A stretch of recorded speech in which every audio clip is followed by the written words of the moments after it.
soccer club here in San Francisco that's been around for 44 years. San Francisco Spikes and the SF LGBT Center partnered together to make Pride House become a reality. Pride House creates inclusive, welcoming, engaging spaces for the LGBTQ+ community. So thank you everybody for being here. It really means a lot to us. We've got 30+ events planned this entire World Cup. So thank you again. Really, really appreciate it. It's big time. I also want to thank our partner today, Street Soccer USA, who's hosting us here. And I also want to thank DFC, the Center for Healing and Justice in Sport. The Center for Healing and Justice in Sport ran a cool coaching clinic for us before this game. I want to thank Girls Unite in the back over there as well. And once again, thank you to the East Cut CBD for this space today. I also want to acknowledge that we sit on the unceded ancestral land of the Ramaytush Ohlone people, as well as today is Juneteenth, a very important day in this country's history. So thank you everybody for being here today again. Now it is my pleasure to introduce the Managing Director of Street Soccer USA for the San Francisco Bay Area, Keith Chernin. All right, I got the mic right here, Charles. Thank you very much. Lovely to be with you all. I will be brief. My name is Keith. I'm Bay Area Managing Director with Street Soccer USA. We've been working in the Bay for over 10 years now. We run free soccer programs for kids and families and adults navigating some of life's toughest moments. And we know through that work and believe deeply that soccer is much more than just a game. It's an opportunity to connect, to build community, to develop a sense of belonging and pride and dignity.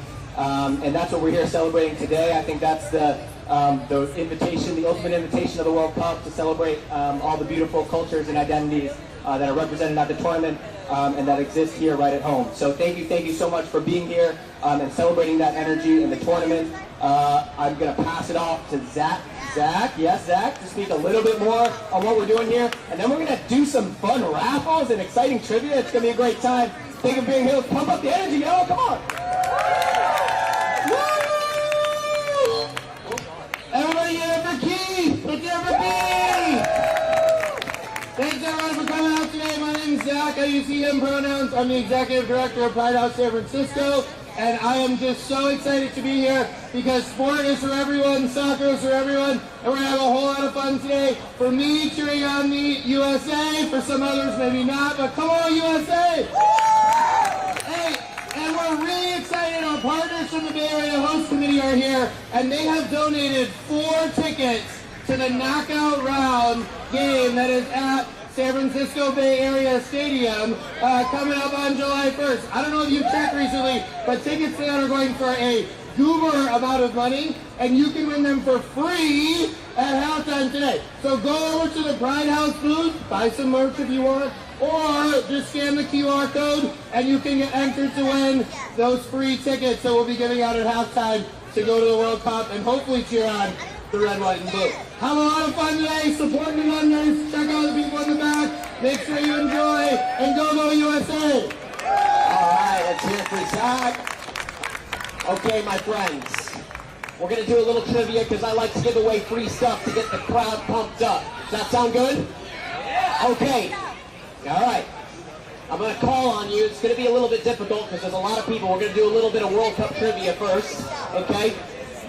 The USA made the quarterfinals. You're going to raise your hand and I'm going to fine you. USA made, you already raised it early, so you're out. Good try, though. Good try. I got to be humorous. I got you, though. I got you. The USA made the quarterfinals in what year? Yes, you. No, that is wrong. You behind you. You got it. Come up here and win a free scarf. That was so good. It was a great try. Thank you very much. Appreciate you. This is an Australia question.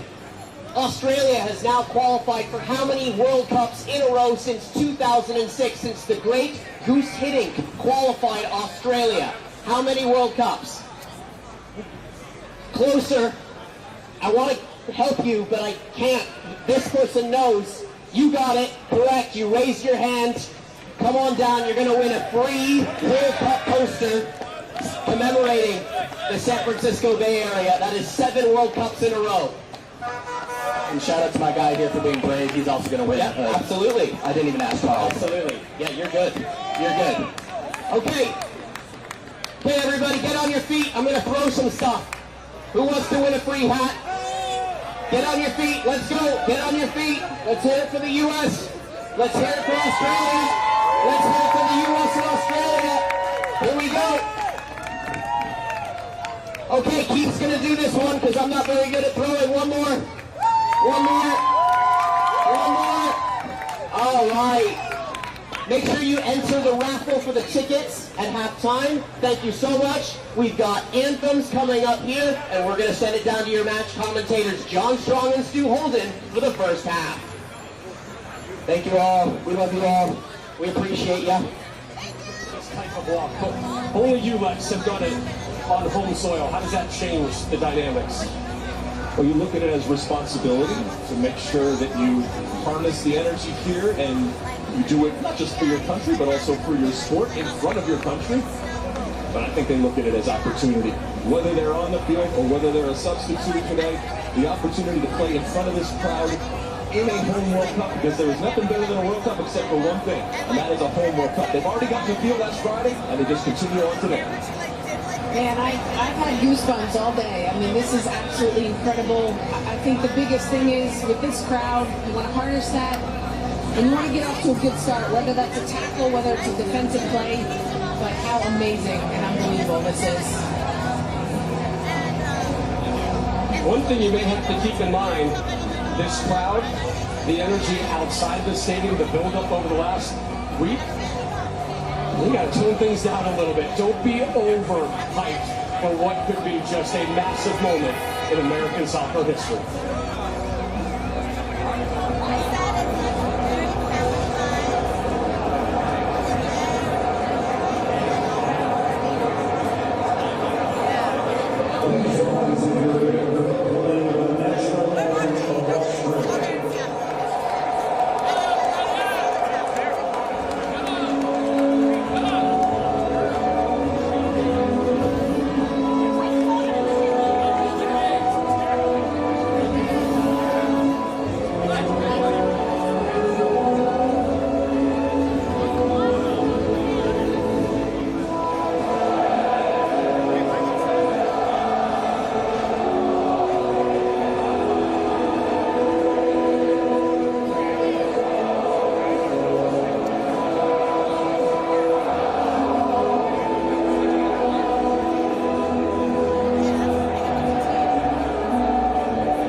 Please remain standing if you're able for the playing of the national anthem of the United States of America.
Goosebumps here. I hope you have them too. Can the U.S. pick up where they left off against Paraguay?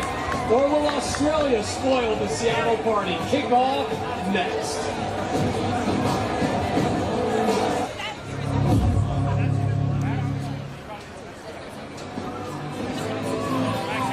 What would you like the power to do? Ask it.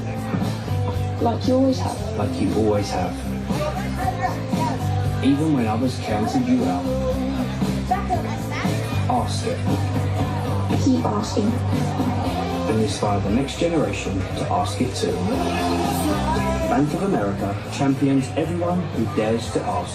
What would you like the power to do? Wow, there's a lot of infection in there, Timmy. You're doing really well. Are you feeling anything? Coffee. I don't understand, but this is going very well. Coffee. Coffee? Coffee. Coffee. Coffee? Coffee? What's coffee?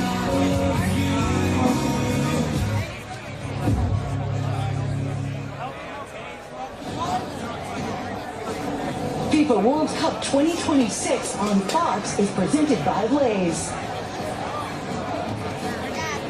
It is a picture-perfect day in the Pacific Northwest. It is a wonderful setting for the latest installment and the biggest day in American men's soccer history. Game 2 at the World Cup for the United States as they take on Australia.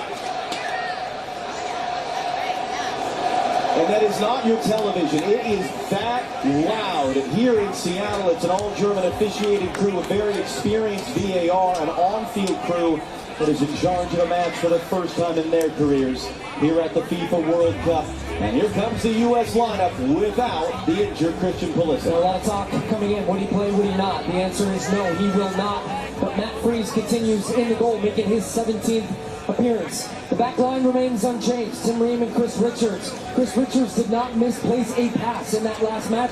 I think he's going to get more pressure. This is a back line that's conceded 11 out of their last 12 matches. Can they get a clean sheet today? Tyler Adams, you see he's on a yellow card in the middle. If he was picked up another, he would miss the next game. Weston McKennie, but the big news, Ricardo Pepi has not scored in a year and a half in the United States. Missed a lot of that with injury. Can he score today?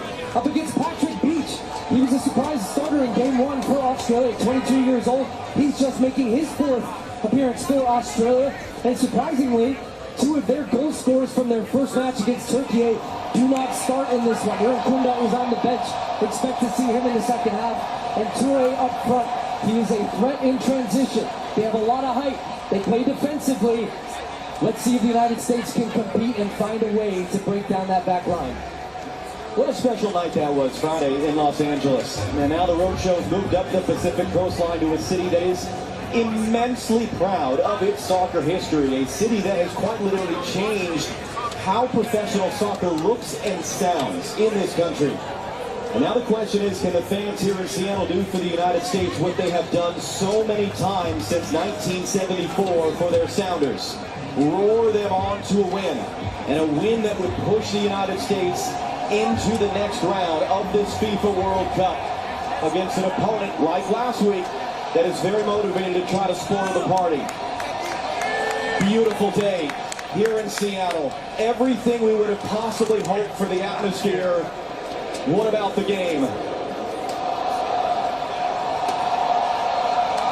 It's underway. The United States in the red and white stripes. It's the Socceroos of Australia in yellow. It was not just special last week in LA, it was historic. 4 goals in the win against Paraguay. More goals than the U.S. has ever scored in a World Cup game. More goals than the U.S. scored in the entire last World Cup. And now a chance to do something that they've never done before. Clinch a spot in the next round with a game still to go. But Mauricio Pochettino was well aware of the fact that Australia is in exactly the same boat. They beat Türkiye up the road in Vancouver, BC on Saturday night. 2-0 was the score. An errant pass. Nestory trying to run away from Chris Richards. Fires in, and Matt Freese, who didn't make a single save last week against Paraguay, makes his first save of his World Cup career. Well, just Freeman misplaying the pass back to Chris Richards. Here comes the transition. Talk about Toure with his speed. This is what he wants. situations like this to go 1v1, but the angle was very wide and ends up being comfortable for threes at his near post. And Australia can clinch a spot in the next round with a win in this game as well. They are brimming with confidence. They are building momentum, and the Australians are spoiling for a fight here today.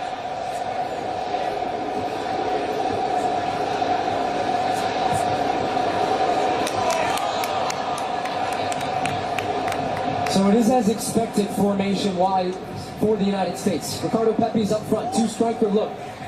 That person there making the run was Anthony Robinson, trying to get onto that direct ball. Good pressure here from the U.S. high up early. This is going to be a bit of a scrap, I think, the early stages of this game.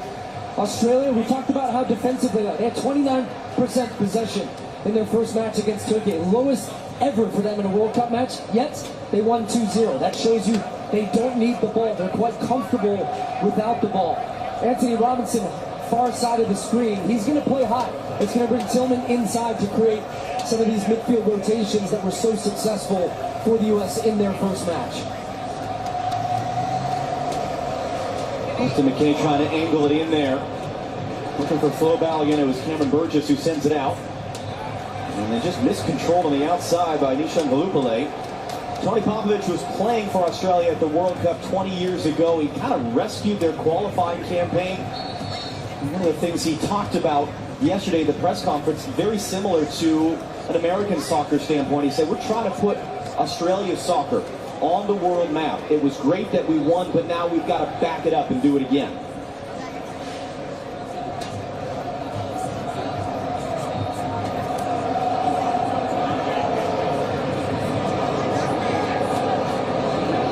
Anthony Robinson.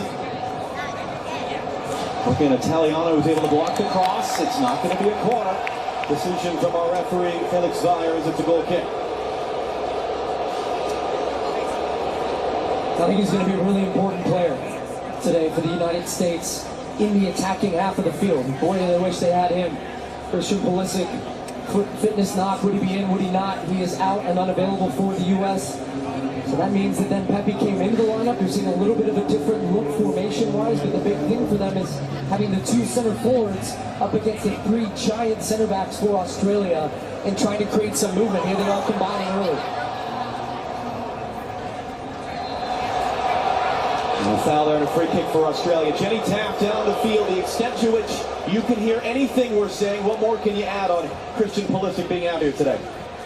Well, John, Mauricio Pochettino telling me before the match Christian Pulisic is making good progress. The hope is he is ready and able to be selected soon. Truthfully, he was a little sad. He did everything to try to be available today. I actually saw Christian Pulisic encouraging teammates before this match. He's been positive on the bench, specifically hugging Ricardo Pepi and offering some words of encouragement there as well.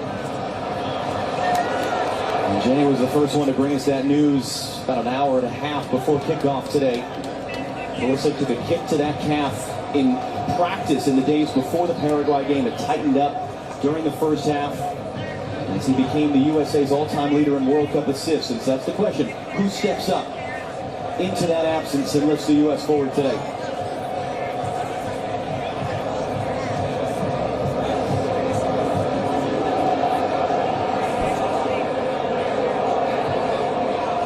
Here we see Weston McKennie popping up on the outside.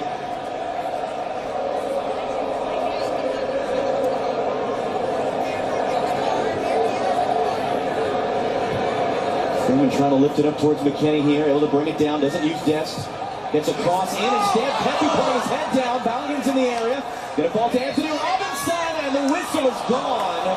Before the shot was taken from Robinson, Felix Zayers spotted a foul in there against the U.S. But this is a great example of why you play with two strikers.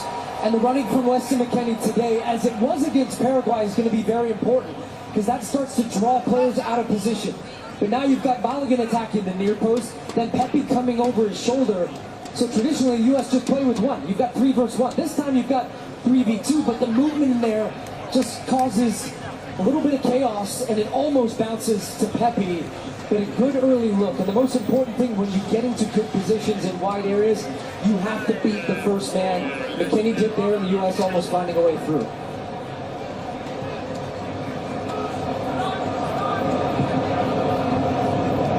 Now Matt Freese under some pressure here.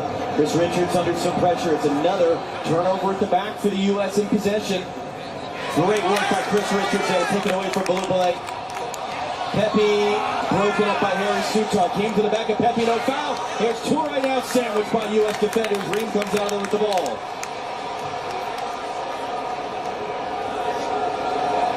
And then Tillman knocks it out for an Australia throw, and the U.S. starting a little frustrated right now. Yeah, the turnovers will be your worst enemy in a game like this, where Australia, look, we talk about them sitting back deep, but when they feel there's a chance to press, and you're facing your own goal, they're going to squeeze the game up, and they force the U.S. into two careless turnovers that have almost proved opportunities for them to find a way and attack the U.S. goal. So that is something in the middle of the field to be very aware of as Pepe's chasing down Sutar here. And the big man Harry Sutar, the captain, back to the youngster Patrick Beach, just his fourth ever appearance for Australia at the age of 22, but a monster night in the opener, 8-save shutout. It was promising there for a moment, but it was errant from Balogun for Tillman. Freeman wins the challenge in the air. McKennie has it knocked away. Adams got that. That's a tough tackle there. That was Matthew Leckie, long-time Australian veteran, who catches Tyler Adams, and Adams is down hurt.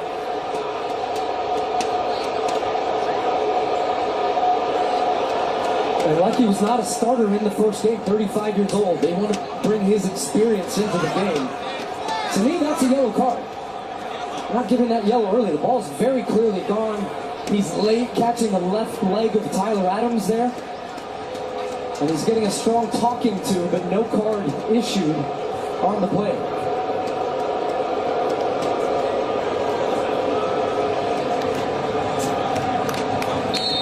Tyler Adams there, such a leader on this team, such an important part of this team since he was a teenager. And Mauricio Pochettino, speaking to him yesterday after practice at the University of Washington, he speaks so much about the mental side of the game, and he said, more than anything else, we have to compete. We win or we don't win. Okay, we have to compete against Australia.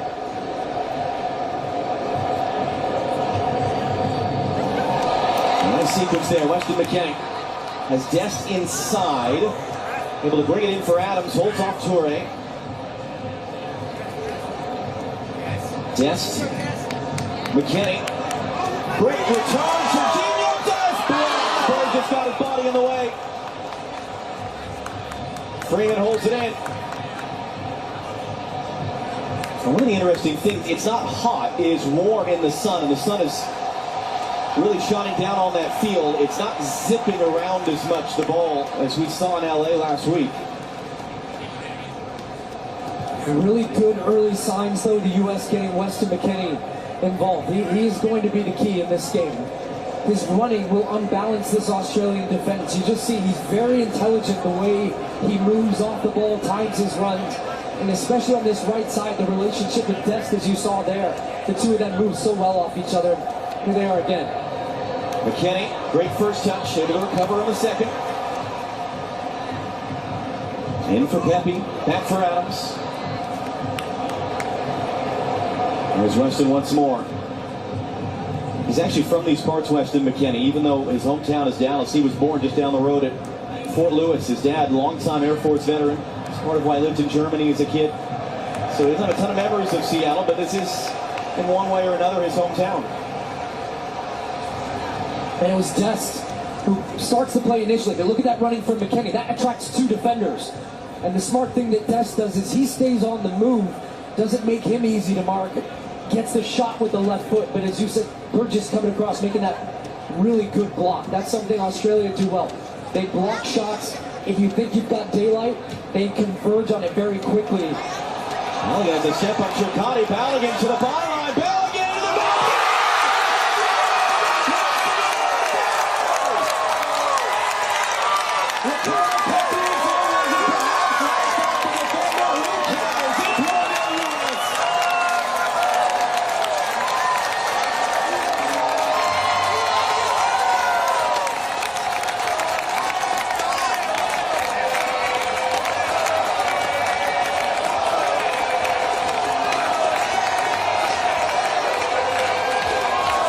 Well, Mauricio Pochettino changes the formation, plays with two strikers for exactly this reason right here.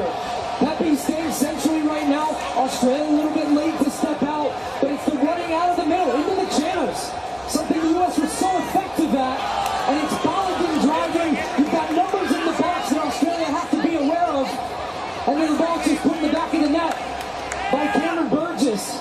It's an own goal, but Pepe is there waiting for it. Destin made the run to the near post. Can't quite clear, trying to get his feet set. But it's a great ball in from Folarin Balogun that creates that. But putting pressure on this five-man back line, and the U.S. find an early breakthrough once again. Australia right back on the attack. Jacob Italiano blocked by Anthony Robinson, trying to play Lecky. Reyna is there. Tillman can't cleanly escape. Italiano running in. Important interception by Adams. Then trying to get Italiano involved. Crossing in, Moture brings it down. Toure turns to face. Toure into the middle. The Lupulay to fall-up shot is just wide. Well, Matt Freeze, cement shoes there as Matthew Lecky goes close. Instant response from Australia. Good movement off the ball. Lecky starts on the far right side and drifts in. There's a lot of U.S. bodies there, but Lupulay, very good job just shielding Chris Richards and lays it off to be hit first time. That's not far away. Outside of the foot, looking for that far post. Robinson with some pressure from behind there again. If whoever wins this game clinches their spot in the next round. With a game still to go. If the finish is a tie, neither team would clinch, and there are scenarios at play for both teams where the late game tonight, the other game in the group between Paraguay and Türkiye, the U.S. could end the night clinching top spot in the group, not just advancing. Another hit pass there by Burgess. It was his own goal that gave the U.S. the early lead. Tillman got a nickel for Dest. That's going to be a U.S. corner. And it's a credit to the U.S. for how dynamic and, quite frankly, just the athleticism and speed at which they can play with. And just an ability, when the ball is turned over, first pass forward, Balogun turns, lays it off, runners everywhere. And Australia really, as they were on that own goal, scrambling to clear the ball, goes out for a U.S. corner.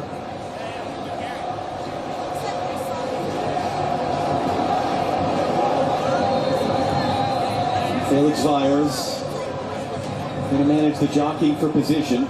But they stack their big bodies, Australia, at that near post. So more than likely the U.S. here will try to hit the back post and try to free guys up. That's what the conversation is right now about jostling, shirt pulling, tugging. Referee's got an eye on it. But the U.S. are trying to free Chris Richards up. That's the guy you want to find for Malik Tillman here.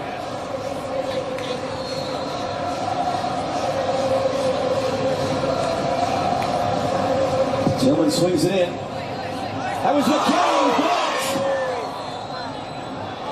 And it was a handball against the United States. So that's what they did. Beat that first man, get over the 6'6" Harry Sutar. And it's Weston McKennie, whose last goal for the U.S. was off a set piece against Belgium. He gets a great look at it there.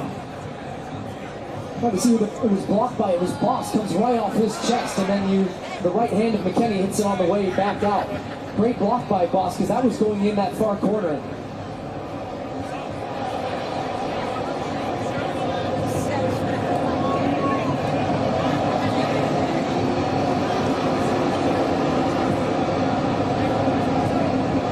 You see the way the ball's just slowing up a little bit on some of those passes at the back, and the way the Australians are chasing it down and causing some pressure. A little flick there by Dest. That was Burgess going up the back of Balogun. Adams tackles it away, but it falls to Toure. Chris Richards is there. And then Adams is chopped down. And this is part of the conversation in this game today. Australia want to make it physical. Yeah. They want to make this tough, so how does the referee handle it? Well, the referee is important, but if you go back to the friendly where the two of these teams played the last time, the man not playing today, U.S.'s star player, Christian Pulisic, was kicked around. Mauricio Pochettino not happy with his own team's reaction and how they stepped up their physicality. Second half, they changed that. They ended up winning that game 2-1. And from that point on, there was a marker that was laid down to all of the players. And the U.S., I would say, if they improved their intensity, their physicality, that should be a foul, and it's going to be the game's first yellow card here on Boss.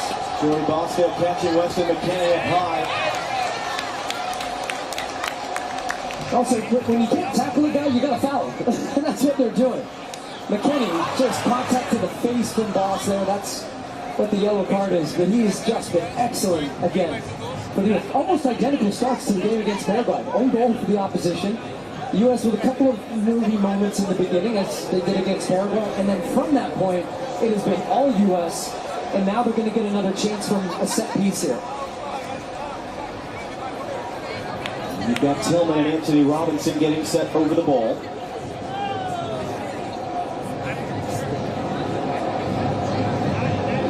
And the U.S. is going to push just about everyone up for this. I'm interested who's going to take it, because you have two options. The left foot of Robinson, which would bend on top of Beach, or Tillman, who had a good one. But I would put pressure on this young goalkeeper straight away here. Robinson runs away. Tillman sends it in. It's McKenna with a flick. Draws a few moves from the crowd. But he's a guy that he's coming off a career year, Weston McKennie. Such an important piece of, you see, Robert Clemmy Jr. in the stands here today, here in Seattle. And it's not just, you know, oh, that's no giveaway. It's Tillman. Australia trying to play out of the back. Tillman into the middle. Too far for Valiant. But for McKennie, it's not just the stats, it's the fact that he's played in different positions for his club in Italy, Juventus. He's indispensable to them all over the field. He goes wherever he wants and makes the game wherever he wants. And that was, I think, a big part of why you immediately, when we knew Pulisic wasn't going to play, said, Weston's got to be the guy today.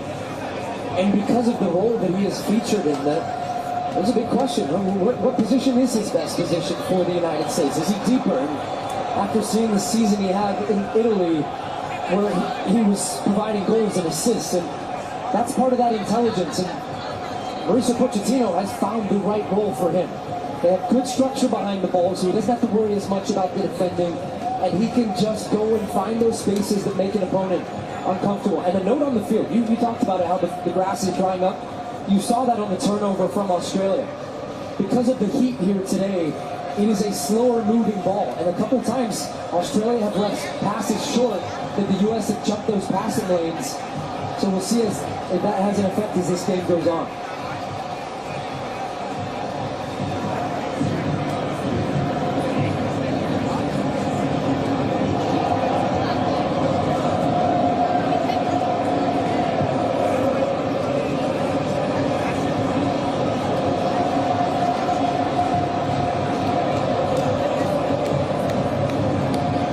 Under some immediate pressure there. Just glides away from Jordy Boss, was able to poke it away as Dest was looking to make his move. Comes to Anthony Robinson now. And he's looking in for Pepe there. It was Aiden O'Neill of New York City FC and MLS, teammate of U.S. goalkeeper Matt Freese, who intercepted that pass. Freeman for Weston McKennie. Boss defending on a yellow card.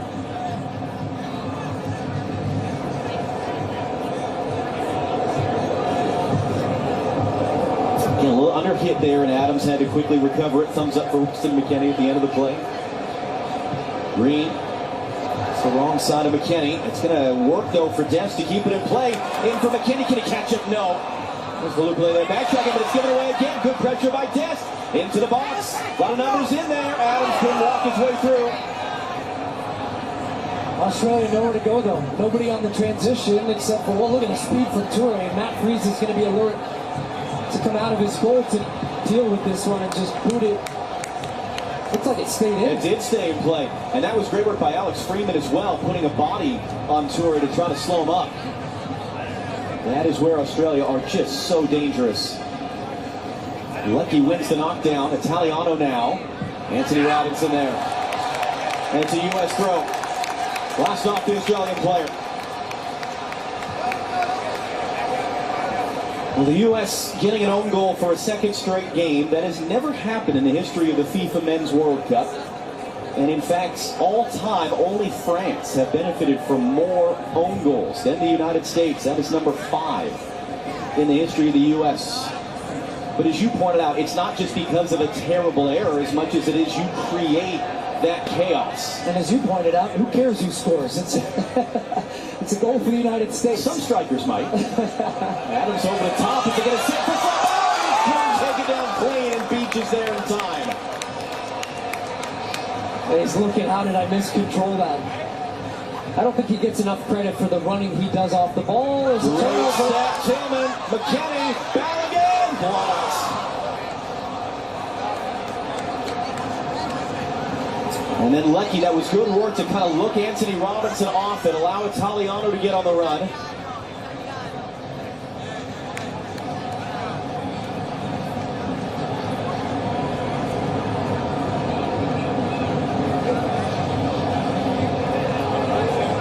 Italiano trying to cut inside Anthony Robinson. Good support from Tillman.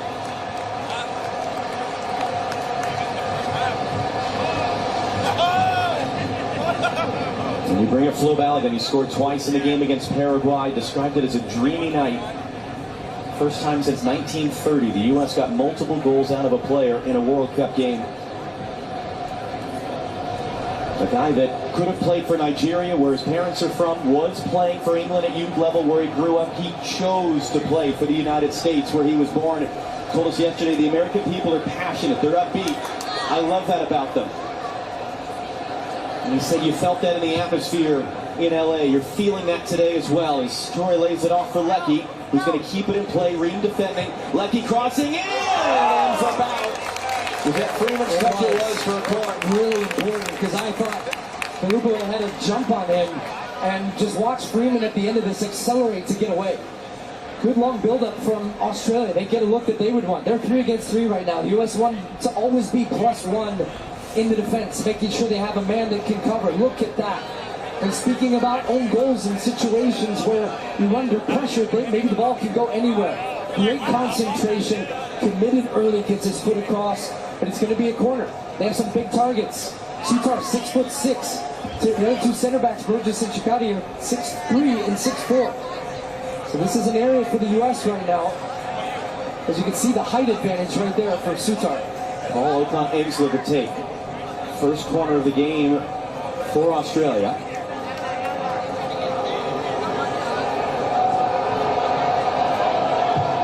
And it's just clipped up there towards the penalty spot. Knocked down. Freeze. Had to wait. Should be another corner, I think. There was West in there. As Tyler Adams, in fact, looked like got a touch. A little bit of hesitation from the referee. So what Australia were trying to do there is really hit a lofted ball that allows Sutar with his height to win that first one, which he did, and then gets poked away from Burgess at the end, but it'll be another corner. They're stacking their bigger players at the back post. That's the man they're trying to free up. So Freeman's trying to wrestle him right now just to make sure he can get positioning. But it's a tight balance. Referee's looking right at that. So here from the other side, the foul in there as Matt Freeze ends up on the deck.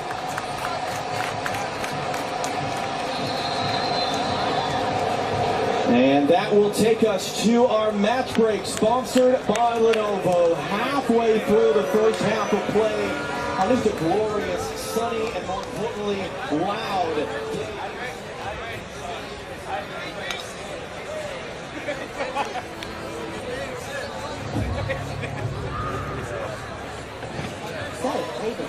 What's going on? Well, Gary, that should do it. Meeting in 5 minutes. Great call, everyone. Thank you. Beautiful. Sorry, Gary. Do you mind? David, back on track, please. Keep practicing. Happy now? I wouldn't say a lot. Lenovo AI helps you do a lot. Like a lot. Zlatan, why is having an ego important? Zlatan thinks that's a great question, Zlatan. It's simple answer. If you don't believe in yourself, who will? Zlatan could not agree more.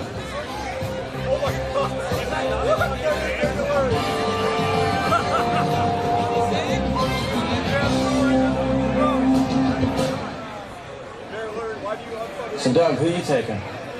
Norway. Yeah, I'm all in. Strong finishers, solid depth. Like them a lot. Hello. Hold on, man. Oh, well, I think it might be their year. Hey, everybody. No, they're good. Good afternoon. Good afternoon once again, everybody. Welcome to the official Pride House watch party in coordination with Street Soccer USA. Put your hands together for the USA. Put your hands together for Australia.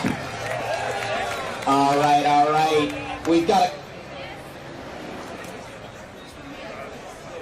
Fantastic.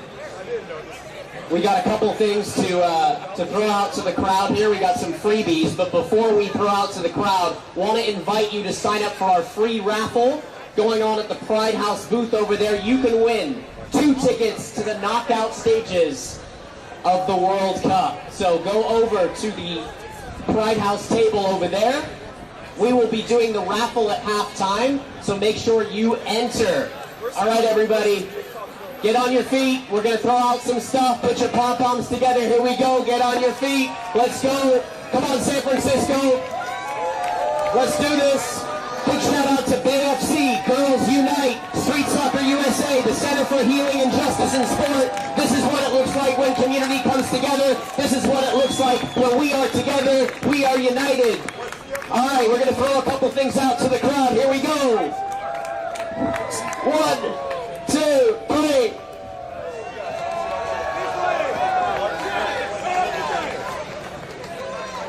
All right, let's go San Francisco. Thanks everybody for being here. Stay tuned for more announcements at halftime. Now back to your match commentators, John Strong and Stu Holden, for the rest of the first half. Back into the game. That's something you want to try to avoid, but it is good. When the field is watered and you have an opportunity like that, where now the game will be a little bit quicker, the ball's going to zip the same way it was at the start of the game. U.S. as it stands, with a win, clinching a spot in the next round with a game still to go.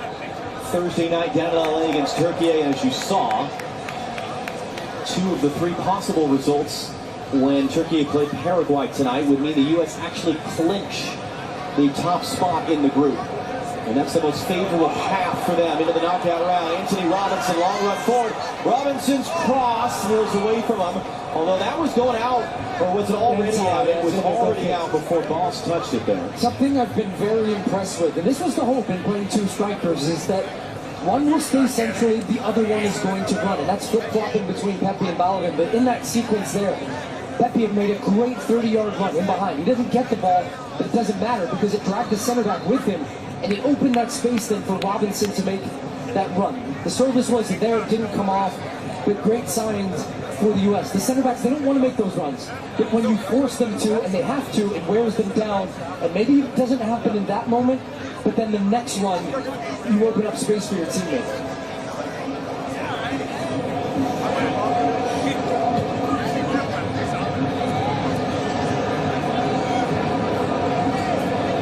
First time in a decade the U.S. men are playing here in Seattle. It's a completely packed house. It's been just incredible scenes, even around the city in the last 2 days.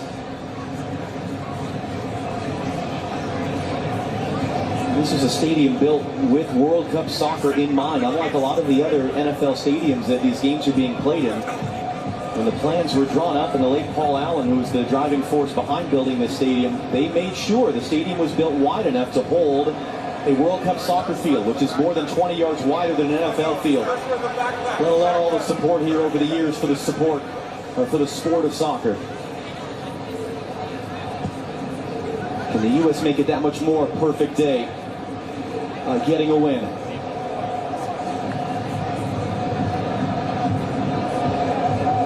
Alex Freeman just able to keep that away from Motore.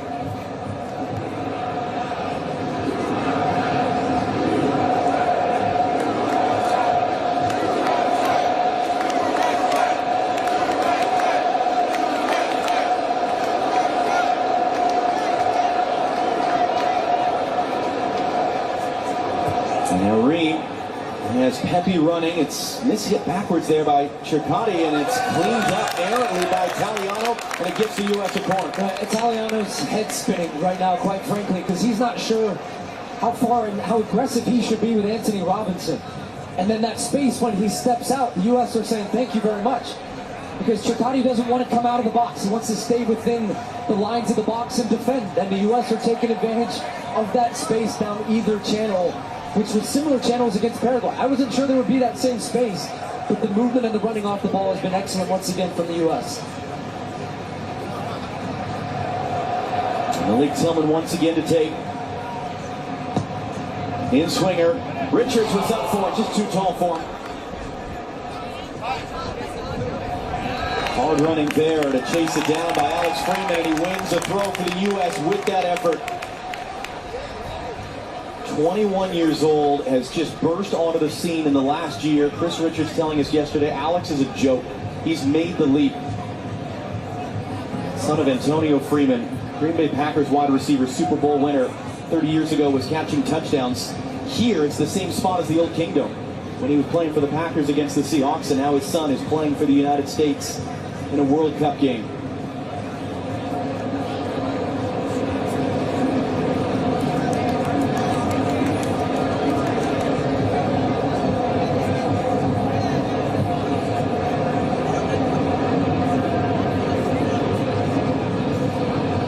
Couple options. Balogun able to hold it up. Tillman tripped up. Free kick U.S. Is there going to be another card coming here? There is.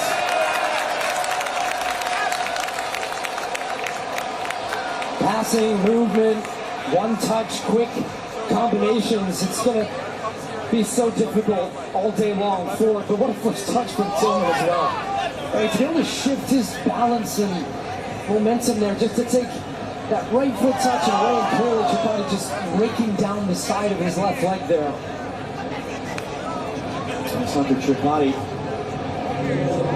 22-year-old, born in Italy, grew up in Australia. Dad was a professional player. Actually switched a couple years ago from playing for Italy to playing for the Socceroos, and now he joins Jordy Boss as being on yellow cards right now.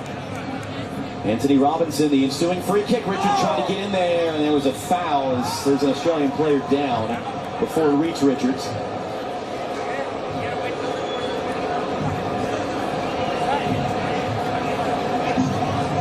Well, coming up next on Fox, action from Group C, Scotland facing Morocco. What a scene that's going to be in Foxborough, Massachusetts. Followed by Brazil against Haiti and Philadelphia. Those matchups are after us today as World Cup coverage continues on Fox. There you go, U.S. soccer royalty. Casey Keller, Alex Morgan, Jill Ellis, and Servando Carrasco. Casey Keller, another one of those just important foundational Seattle Northwest members of, as you put it, soccer royalty. Former starting goalkeeper for the U.S. at a World Cup.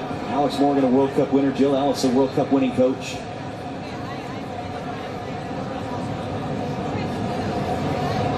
Tony Popovic right now had an unbeaten first year as Australia's coach until October, when they lost to the U.S. in a friendly. Again, we call them friendlies, old-fashioned term. Mauricio Pochettino really dislikes that term.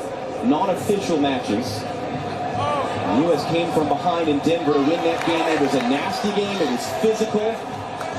This one has had moments of it. Des goes down. And it was Okan Engsler there. And for what it's worth, that game, Christian Pulisic actually came off hurt midway through the first half. So it's not altogether different that the U.S. is playing without Pulisic today, in the sense that they had to do the work without him in October. But these little plays will frustrate the opposition. As long as you can do it in the right way. This Australian team right now reeling a little bit from the start that they've had. They had the one opportunity where Leckie has the outside of the foot shot, but largely been on the defensive side of the game. For them, that's not unusual. But just the way the U.S. have been able to pin them down but still be dangerous. Oftentimes you see them sitting in a deep block and conceding shots from distance. A lot of times his test has just been electric all tournament long. And just try stuff. It's fun to watch, but more importantly, when it comes off, he breaks open the game. You love seeing him in this attacking position on the right. Balogun all the way out to the left. Good work by Italiano to not let him through that time. That was how the U.S. created that own goal. Robinson dumped off the ball off that. I mean, you think about it, the U.S. does not have a shot on goal right now. They've not really created a ton of chances in 35 minutes, but one of the chances they did create ended up in the back of the net. Comes into Balogun. Can he get up to it? He can. Stumflow Balogun. Dancing, loving it, feeling it. Italiano was there to tackle it out in front of Robinson.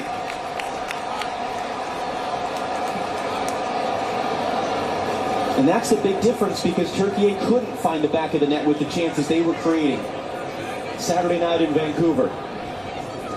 The old cliche in the game is that goals change games, and how different this is for the sake of that goal. But the difference also is, if you look at the stat line, Türkiye had a ton of shots, but a lot of those shots were outside the box. They didn't test the Australian goal in Patrick Beach. So the U.S. being patient in moments and waiting for the gaps to open up. but while having the ball and shifting it quickly, you're wearing down the opponent. So you're doing the work for later in the game, not just now. That's something to consider for the second half, and as this game goes on and the opposition tires. And this is something I have loved from this team. From 1 to 11 on the field, closing down, counter-pressing when the ball turns over, just a real commitment to stop the opposition getting anything. There's Malik Tillman there, German born and raised, son of an American serviceman. Serginho Dest out on the right, born and raised in the Netherlands. His dad, longtime member of the military who served in Vietnam. We mentioned Weston McKennie, who was born at Fort Lewis. It's a big part of the story is the number of players over the years and on this team, sons of American servicemen. And whether raised in this country or not, in that case, they choose to play for the United States. And these guys are so dialed in to this opportunity. The crowd in LA, the way the country's engaged. Great turn by Pepe. Flo Balogun now has Dest. Australia flooding numbers backwards, crossing in. Pepe rising up. There's big Harry Souttar to head it away. The Australians struggling to deal with it. Dest trying to get in. Scrambled out for a U.S. throw. Another good example. Instead of the ball turning over and retreating, no, put the pressure on. Well, the ball's in their box. Great recognition by Dest. It was his cross that was cleared away. Follows the ball in. And just a lot of panic at the back from Australia as that ball's out. It will be an Australian throw.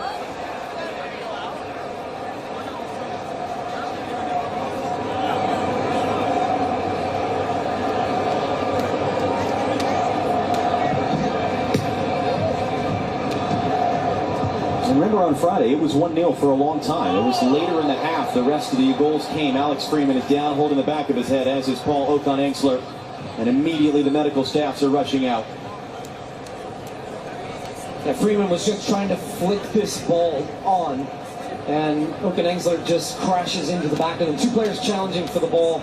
It is a foul, but there's nothing more in this one. And Tim Ream, as we so often see, this captain coming over, he's a coach on the field for Mauricio Pochettino with his experience.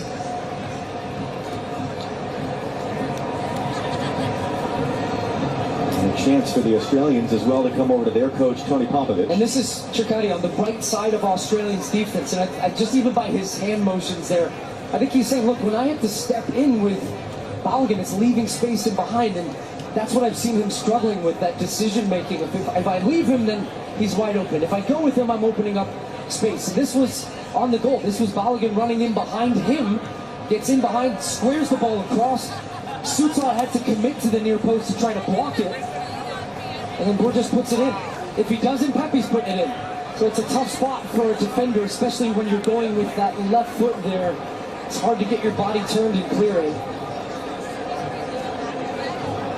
Joyous scenes throughout the building here in Seattle as Alex Freeman is sitting up now. Okan-Engsler is on his feet. There you see Freeman now. Being helped back up to an ice ovation. A reminder, coming up, the Visa halftime show live here on Fox. Rob Stone and our crew of American soccer royalty down to our left. Great scenes pregame around their set out on the plaza on the north side of the stadium. And this is good. These are team doctors right now checking these guys for potential concussion symptoms, making sure that they're clear to continue in the game. And that's what the conversation is right here. And out of view of that, Chris Richards has run over to have a chat with Mauricio Pochettino. It's just so tough because you want to play, if you're a player, you want your starters on the field, if you're a coaching staff, but you just have to be so smart about long-term health.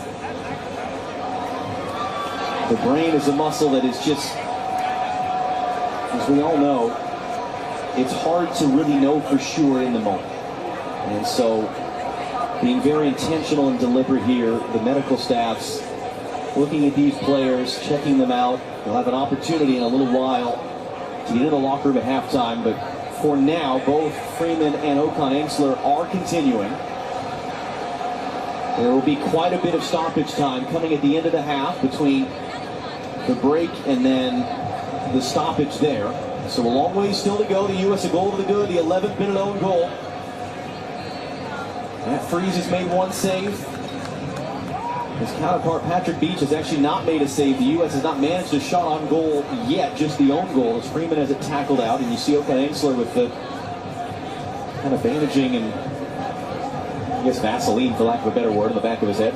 And the possession stats for the United States looking very similar to the first game against Paraguay. 71% of the ball in the first half. Right now it's a 70-30 split. So both teams tracking exactly how we felt the game would line up. Can the U.S. find a second goal?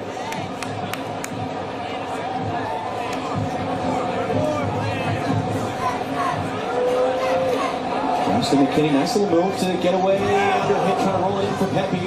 Put it right back to him, though. Here's McKinney. Look at all the yellow shirts in there, though. Struggling to find a way to go. Freeman for Dest. Tillman's out on that side now. Off the nutmeg, Dest will pick it back up. Little contact. And couldn't get it back under control. Tillman, not for the first time, working hard to win the ball back for the U.S. He's getting wrapped up. He's getting pulled down. Dest comes in. Referee looking at it. Free kick U.S. But Serginho Dest brings the game to life with his skill as it comes wide. Little two-man game with Tillman. Tillman runs off him, finds the return ball, and I thought perhaps a chance for a penalty there if Dest just drags his legs and takes some of the contact. So very honest, because so often you see players, he'd gotten there first, he tucks the ball to the side, and I think if he just takes that contact from Burgess, that's a penalty. But he stays on his feet thinking he can get on the end of that one. Leads to the set piece. Robinson fizzing it back. Serginho Dest blocks.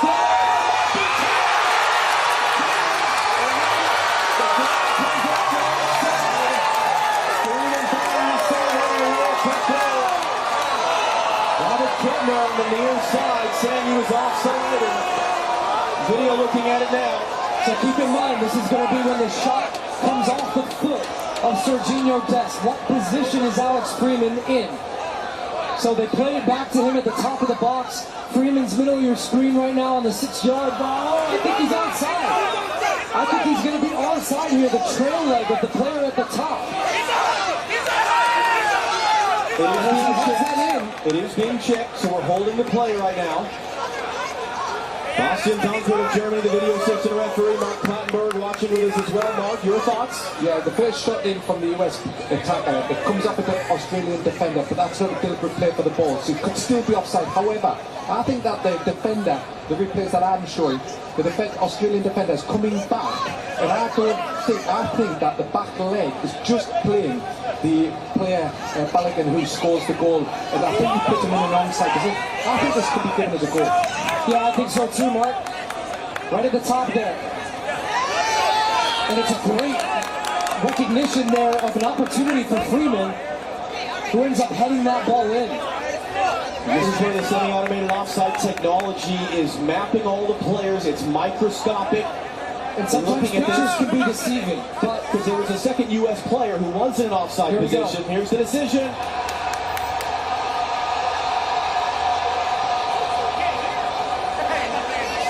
We'll wait for Felix Weyer. After factual review, the goal scorer was not in offside position.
to staying on the field. What a moment for that young man, 21 years old.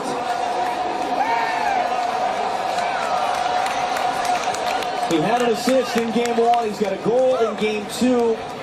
We're into 7 added minutes at the end of the first half. It was a big talking point. It was a part of the crisis this team was in a year ago, that so many of the top players were not a part of the CONCACAF Gold Cup. Alex Freeman is one of the guys who got his opportunity as a result, and he is, after becoming a lockdown starter under Mauricio Pochettino at that Gold Cup, played in every single game since. You take your opportunity whenever, however it comes. And how similar that is to the game Friday against Paraguay for the U.S. to get another goal late in the half. There might be more coming. We've still got a good 5 minutes here. Tillman wins the corner.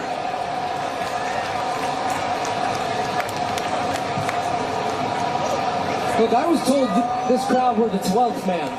I'm going to say they're the 12th, 13th, 14th man. I mean, the energy, the sound in this building from the moment this team walked out. In fact, yesterday, walking the streets, just such a buzz all tournament long. These U.S. fans are fired up, and quite frankly, for good reason. This team is delivering, and once again carrying a 2-goal lead right now.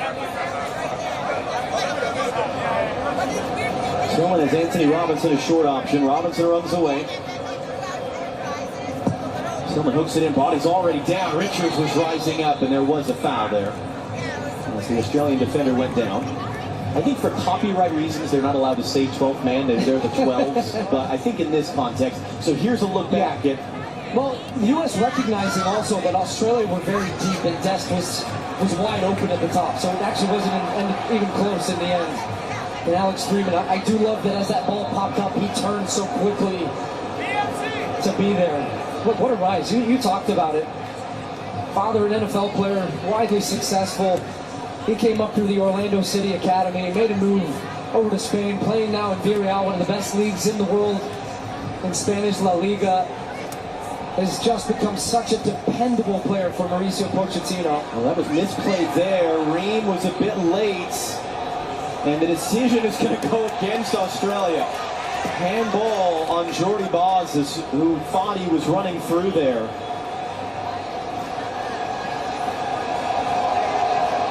Yep, great call. Felix Fire, referee, has been all over it. Good first half from him as well, I feel, in game management, giving out cards when he needs to, letting the intensity be high. There'll be a lot of questions for Tony Popovic going into the half of how do you change? Look, for the Australians, they're going to be chasing this game a little bit. But now you're starting to also think this is game 2 of 3. Third place finishers will go through. Türkiye going to play later on today against Paraguay. This is an Australian team, by winning that first game, and put themselves in a good position, but you don't want this to get ugly. But how hard do you go and come back at the U.S.? And from a U.S. standpoint, it was one of the things that we talked about with Chris Richards yesterday. They don't want to get complacent off the back of the first win. And you don't want to get complacent now. Because Paraguay worked their way back in for a stretch there in the second half. And you know the Australians are going to spend the entire halftime yelling and screaming and getting fired up. And the hope is as well for this U.S. back line, they take some pride in a clean sheet. Because the stat out there, they've conceded a goal in 11 of their last 12 games. And as it was against Paraguay, a goal that came out of nothing. A clean sheet, no goals against, would be huge for this confidence of this group defensively. As that one's going to... a little bit of contact there. Felix Vine is going to say goal kick. But overall, John, a great first half for this U.S. team. And answering the questions again, hey, you did it once against Paraguay. Can you go again? The answer to that question is yes. Matt Freese is getting the count. He's got to go quick here.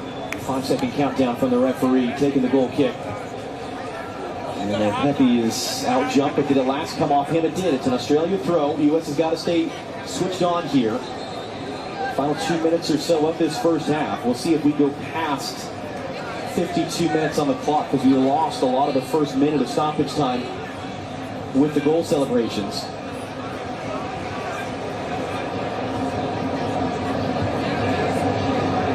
Ream, a strong header there. Adams, a strong header. Balogun, and he takes a knock to the back of the head. Flo Balogun is down. Ends up as an Australia throw.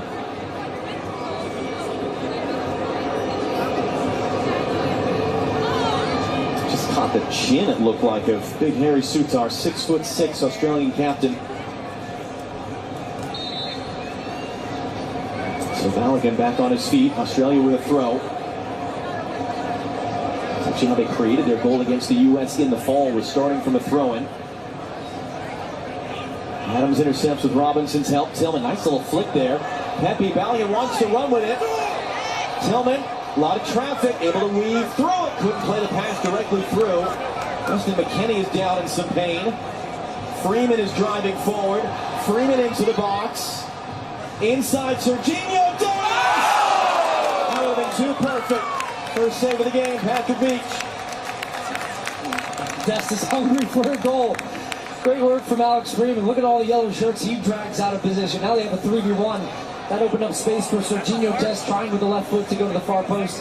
And Australia maybe trying to find something right at the end of the first half. Taliano weaving his way through. Back to the near side for Jordan Boss. Final seconds. Final play of the half. Dest can't make the tackle. Boss driving to the byline. Freeman is there and ends up just kind of petering out for a goal kick. And look at the entire U.S. bench right now. Every single player is up, celebrating that defensive effort. That's the end of the half. It is another picture-perfect half from the men of the United States. The early own goal, the late one from Alex Freeman, which was given after video review. Rob Stone on the plate on the other side of the line. How's that for the first half, everybody? Shout out to the USA. Shout out to Australia. Shout out to if you're supporting a different team that's not the USA or Australia. This is the Pride House family, friends and family watch party here with Street Soccer USA. My name is Charles Warland. Big shout out to Bay FC. Big shout out to Girls Unite. Big shout out to the Center for Healing and Justice in Sports. Trying to get away from that echo. I know you're waiting on a raffle. We got some World Cup tickets that we are going to raffle off. But before we raffle off World Cup tickets, I want you to hear a few words from the managing director from Street Soccer USA, and then we've got a special guest. All right, thank you, Charles. What up, y'all? Yeah, fantastic energy in this place. Thank you so much for being here. My name is Keith, Bay Area Managing Director of Street Soccer USA. This is our home. We run free soccer programs for kids and families and adults navigating challenges in life. We firmly believe soccer is more than just a game. It's an opportunity for connection and community and to build a sense of belonging. And what represents that to us the most is these beautiful Street Soccer USA jerseys that we've been throwing out. So I'm going to throw out another one of these jerseys because you all are now part of the team. Welcome to the team. And if you don't get one in this fun little throw out here, please come say hi to us at the Street Soccer USA tent. We love talking about our work and we love sharing in community with you all. So come talk to us and you can get another shirt over there. All right, y'all ready? Oh, I got a lot of friends over here. Don't hurt each other looking for the shirt. There are more over there. Woo, there we go. 1, 2, 3. All right, that was a bad throw. That's on me. It should go to a child. Thank you. All right, good job, everyone. We're getting excited for Cassie Brown and an amazing performance. And I am not doing the audio for that. We got music for that. So, are we ready? You ready? You ready, Cassie? All right, let's do it. We're going to get the music going. Let's give it up for Cassie Brown. All right, everybody on your feet. Make sure that we tip our queen here. We got a special guest in the house, Cassie Brown. Gonna bring down the house for ya. All right. If you have dollar bills, any kind of bills, wave them. Make sure that we take care of our community here. All right. Please welcome to the stage a legend, an icon. Here we go.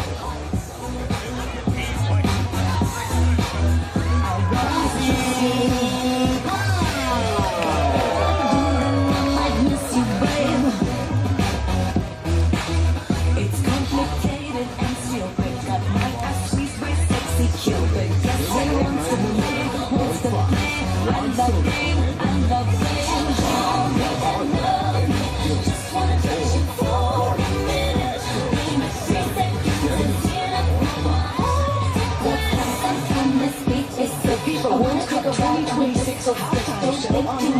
just what's that? I wanna take a ride on your disco stick. Let's play a love game, play a love game. If you want love, I can train, I can love game. No, the love game. Let's play a love game, play a love game. If you want love, I can want fame, I can win love game. No, the love game. So the United States 45 minutes away from fishing a round of 32 proof. They could even win the group. Matchday is at I've seen this movie before. You go back 7 days ago.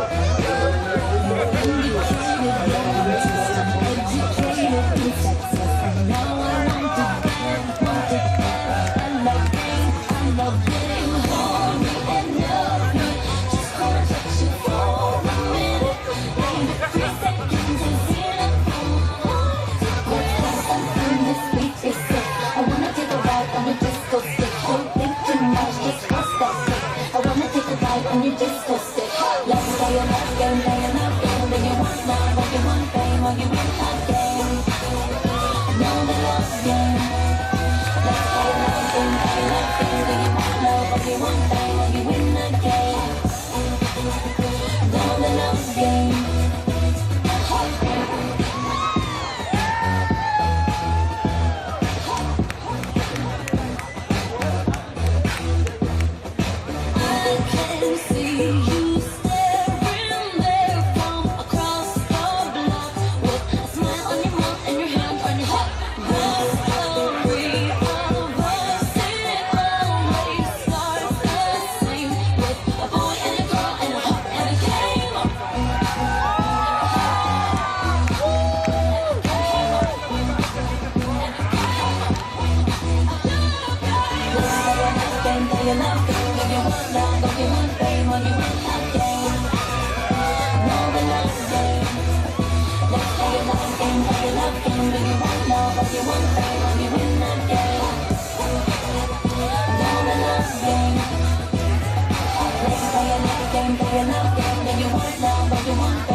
Hello.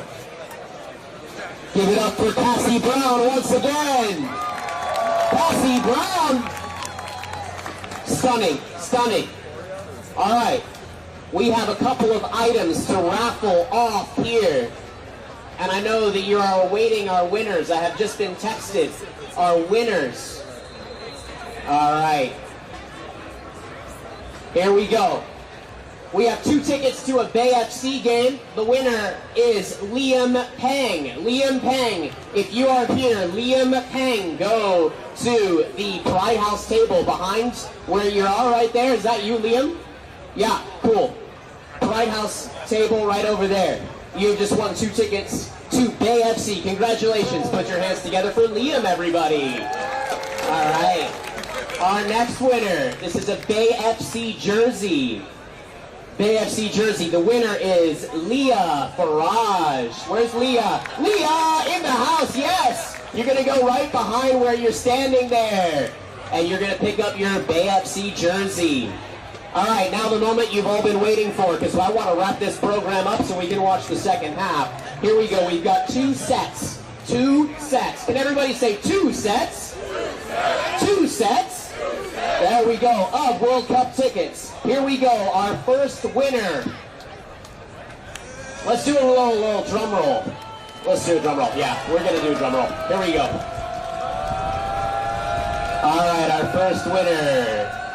And these tickets are brought to you by the Bay Area Host Committee, by the way. So thanks to the Bay Area Host Committee. Bay Area Host Committee, that is the official sporting commission of the Bay Area. Our first winner is Soheil Natarjan. Soheil Natarjan, are you in the building? Soheil Natarjan. Soheil, if you are here, you have won World Cup tickets and you are going to the round of 32. Soheil Natarjan, please report to the Pride House SF table right next to the street soccer tent. Soheil Natarjan. All right, next one. Our next winner, drum roll please, 2 tickets. The next winner is Carson Bacci. Carson Bacci, you are going to the World Cup. Carson Bacci, where are you, Carson? Carson's in the building. Carson's going to the World Cup. Carson's going to the round of 32. Carson, get up here. Carson, where's Carson? Carson, we're still looking for Soheil Natarjan too. Carson, come to the front. You're going to the World Cup. Where are you, Carson? There's Carson. Come on, Carson. Carson, come to the front. Carson, you're going to the round of 32, courtesy of the Bay Area Host Committee, the official sporting commission of the Bay Area. And thank you so much to the Bay Area Host Committee for donating these tickets to Carson. Let's go! Carson, what do you think about going to the World Cup? I'm so stoked. I'm a huge fan, so it's going to be great to see our boys out there. I feel like winning! Congratulations. This is our official scarf from Pride House SF in coalition with the American Outlaws. You can buy the scarf at the Pride House booth just next to the street soccer tent.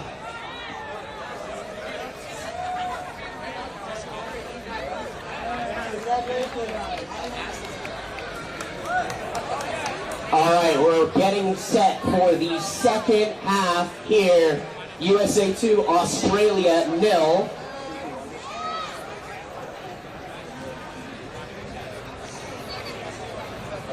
Leah, who won the Bay FC jersey. We have your Bay FC jersey up here, Leah. We have your Bay FC jersey in this bag. Thank you.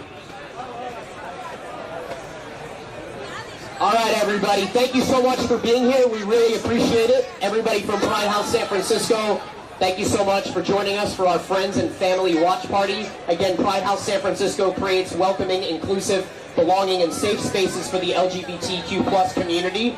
We're doing 30+ events. You can follow us on Instagram, Pride House SF, all one word. Thank you so much. Happy Pride, everybody. And once more, who's rooting for the U.S.? Okay, we're going to do it one more time. Who's rooting for the U.S.? Who's rooting for Australia? Aussie, Aussie, Aussie. There we go. I got the energy going for you. Who's rooting for other teams, not the U.S. or Australia? One more time, who's rooting for other teams, not USA or Australia? This is a celebration of everybody coming together. Thank you so much, everybody. We appreciate it. Stay tuned for more, and enjoy the second half.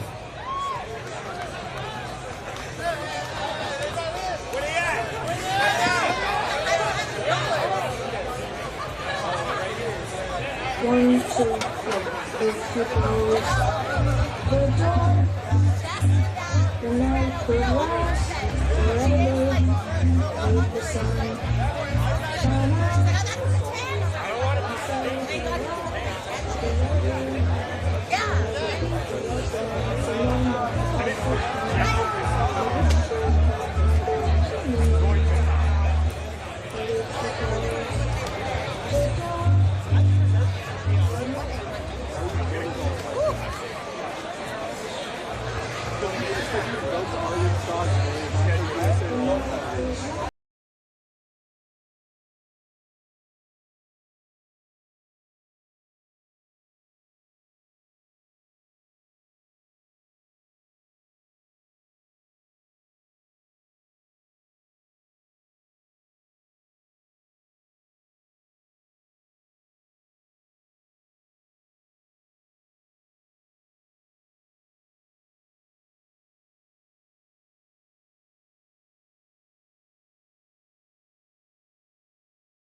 the field for the second half. The 6 goals by the States so far this group stage, that ties the program record for most in a World Cup group stage. They have a 2-0 lead. Lex, you go back a week ago, they had a 3-0 lead to start the second half. What's vital for the U.S. in these opening minutes of the second half? Well, I think they need to a certain extent, be reactionary, because Australia has to change some things, whether it's in personnel or the way that they play, and so they're going to have to deal with that.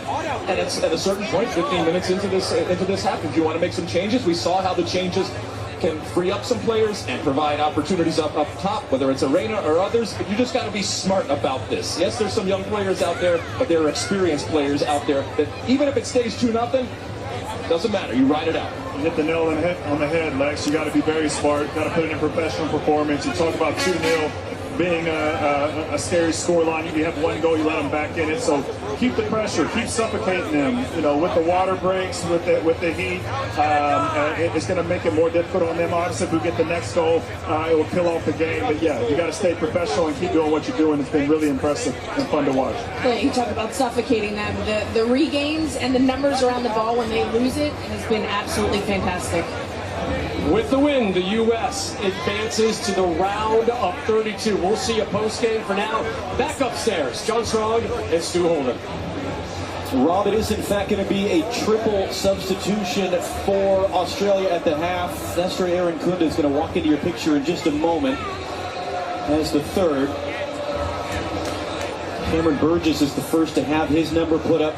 Jason Garia, who was the one to deliver the hard tackle that banged up Christian Pulisic in the fall, is on. Connor Metcalfe, who scored a wonderful long-distance goal the other night. And the other goal scorer in that game, Nestory Irankunda, is the third who comes on the field for Australia. How does this change their team? My first thought is that this is going to be a formation change, potentially, for Australia, but we'll see how it ends up lining up. They take off one of their center backs, bringing on a new one. They're going to come and chase this game here in the second half.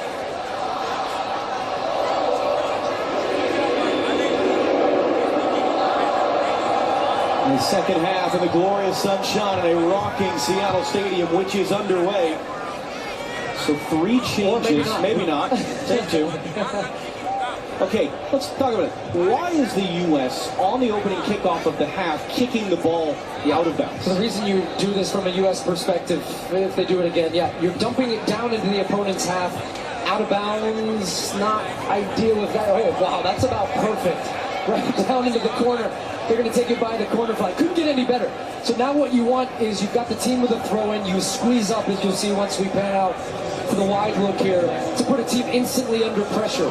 And something Carly was just talking about, the regains.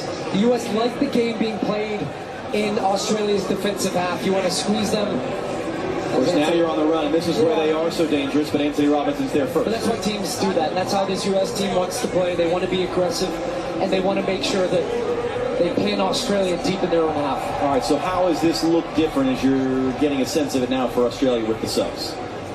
So it's going to be interesting, the in and out of possession. Looks like more of a 5-2-3 with Italiano pressing up high. The other thing is they are pressing up, so I think Australia now trying to work on some regains. That should, in theory, open up some space for the U.S. in some transitions if they can play through that initial press. But these first 10 minutes are huge to make sure the U.S. do not concede anything here. Aiden O'Neill of New York City FC and MLS battling with Anthony Robinson. Goal kick is the decision, and the U.S. were furious because they thought they should have had a free kick at midfield at the beginning of that sequence anyway. But they've released a defensive player from their defensive structure to go and press the U.S. higher to try to limit some of that numbers advantage that the U.S. had in their build-out. U.S. unchanged. You saw Christian Pulisic there. He's sitting on the bench. He's not going to play today. The calf injury he picked up really in practice, actually, in the days before the Paraguay game, and despite all the hard work, could not get it to recover enough to be able to play. The hope is he'll be available Thursday night in LA for the group stage finale against Türkiye, which, as it stands, not to say it doesn't matter, of course, but the U.S., as it stands, are clinching a spot in the next round with a win. It could potentially, based on what happens later tonight in the other game in the group between Türkiye and Paraguay, know for sure that they're winning the group by the end of the night, as Folarin Balogun is fouled. That'll be late tonight in Santa Clara, California, the South Bay area. Referee of that game, by the way, Yvonne Barton of El Salvador. And if you know that name at all, you know, expect some chaos. Those are two teams that are coming off a loss in the opener, have been roundly criticized in their home countries by their media, are under an immense amount of pressure to bounce back with a win, and really each team needs a win. A tie keeps each alive, but doesn't really do them a whole ton of good. So that's going to be a wild one late tonight.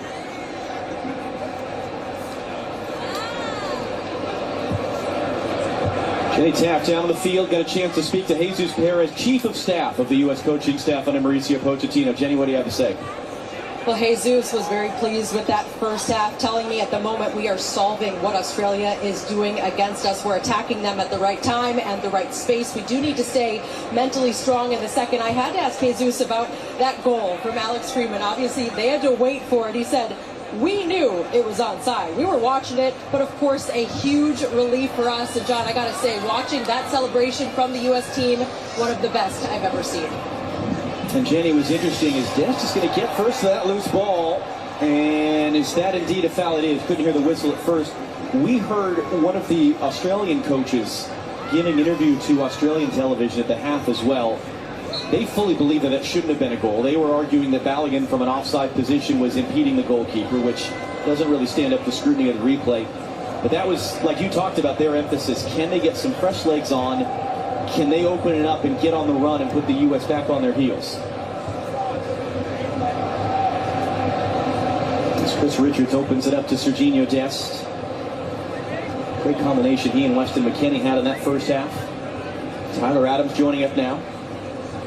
And there were some questions about who was going to come in for Christian Pulisic. What would Mauricio Pochettino do? And did he bring Tim Weah and put him on the right and flip Dest? I don't think you move Dest a single ounce from that position on the right. He is so dangerous. You see him, he's second top guy from your screen up there, where he comes inside now and becomes unpredictable to make these types of runs from inside to out. Then he's wide, then he's in.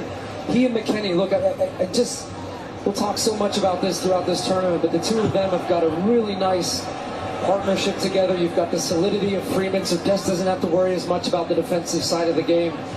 And I think that's just the biggest thing I have seen from this team, and the way that they are set up tactically is that they have structure, but at the same time while having freedom and featuring the best qualities of all of these players in the right positions. Here's Dest again. That was good pressure there to force just a hopeful ball forward from the goalkeeper Beach. It led to this possession for the U.S. That one is errant from Dest for Tillman. You can scan the QR code coming up on your screen. Vote for the Michelob Ultra Superior Player of the Match. Very similar to what we saw Friday night in that first half. Every single guy in the field is making plays, even if they're subtle and don't show up on a statistical sheet. As Robinson pressured off it there, Irankunda gets the touch. Okan Angsler opens it up wide for Italiano. Anthony Robinson defending. Italiano cuts it inside, crosses inside. Tyler Adams is there to head away.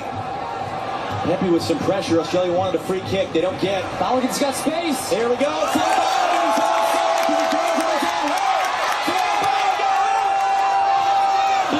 Ends up out for a corner. Gets caught under his feet. He's trying to look up and see where Beach is. The space was there. This is wow, Australia, an example. They're trying to push and find a goal, but then they leave themselves exposed at the back. First touch is good, but that touch right there, the second one, gets caught under his feet as he's trying to separate to give him room for the strike, and then ends up being a great challenge from Chikati at the end to put off Flo Balogun as he was looking for his third goal of the tournament, and certainly would want that one back. And he probably will get that one back if this game will continue in that way. He's going to have room to run in behind this Australian defense. The Australians would not have been happy had that ended up in the back of the net with the amount of shirt that he had of the defender. They would have been really upset about that. Here comes the fourth corner of the game. Sent into a great spot. And the second man there, that was Shirkati, couldn't get up to it, was able to clear. Tillman takes the bump, trying to control a bouncing ball. Irankunda brings it down. Alex Freeman is there to intercept the outlet pass. And Tim Ream, veteran savvy, extending by a week his own record as the oldest man to play in a World Cup game for the U.S., just slows it down, settles it down. McKennie Gonna find the angle there for Balogun. He's proving a handful. Able to turn and face on Shirkati. It's another corner. Great running again. Flo Balogun. And he does really, they're playing it quickly. He pins his defender really well, uses his body to shield and make sure that they can't come across and win the ball, drives his team down, wins that corner, which the U.S. took short. Tillman. And do it again.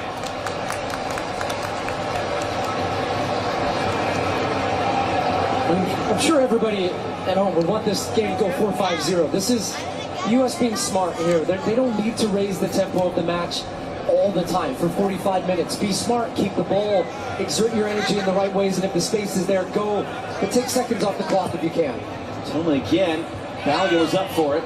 And Balogun head-to-head collision with the Australian defender. That's the second collision that Balogun has taken. One was to the back of the head. This is to the front. Shirkati there, the Australian defender.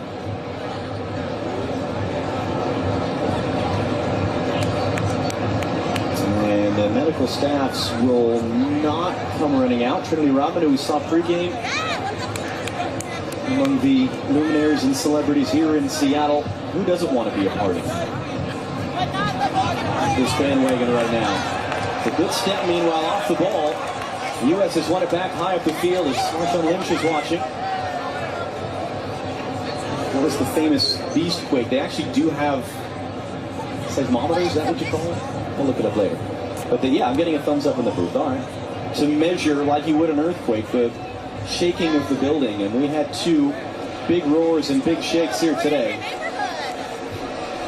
Freeman lifts it forward. McKennie brings it down. It'll be an Australia throw.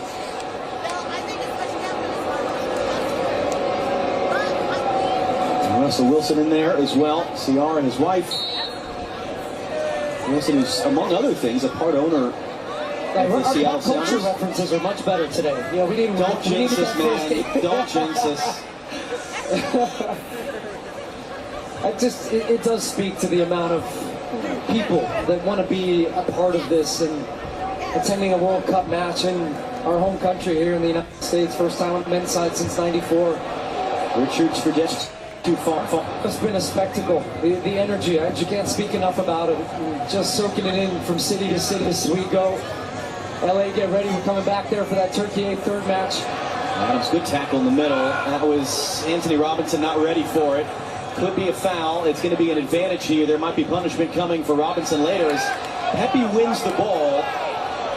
Referee Felix Vire is going to call that dead for a foul. It's an Australian free kick, and the question now is Anthony Robinson going to get a yellow card? He is.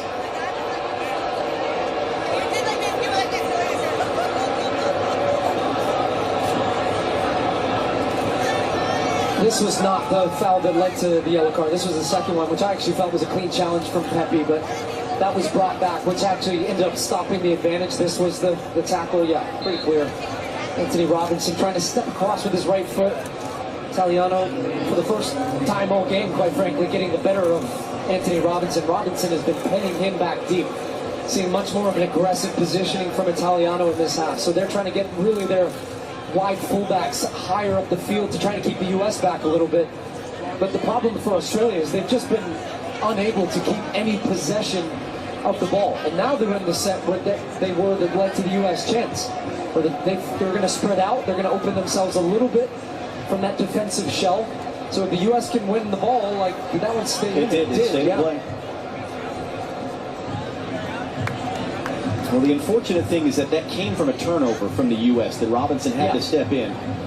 So he's got a yellow card. Tyler Adams as well. He was shown a yellow card last week in the first game. If you get a second yellow card in another game, you will be suspended for the next game. So if Tyler Adams were to get a yellow card in this game, he would be suspended for the finale on Thursday. That's going to spin in play for Pepe. Yes, it does. Ricardo Pepe at Tillman. Here's Anthony Robinson. But that yellow card accumulation is wiped out at the end of the group stage and then wiped out again at the end of the quarterfinal. Alex Freeman. Serginho Dest. Dest on Jordy Boss. And the double team able to force him back. Tillman, early touch in. Weston McKennie wasn't quite ready for it. Fans certainly think it should be a corner. Referees disagree.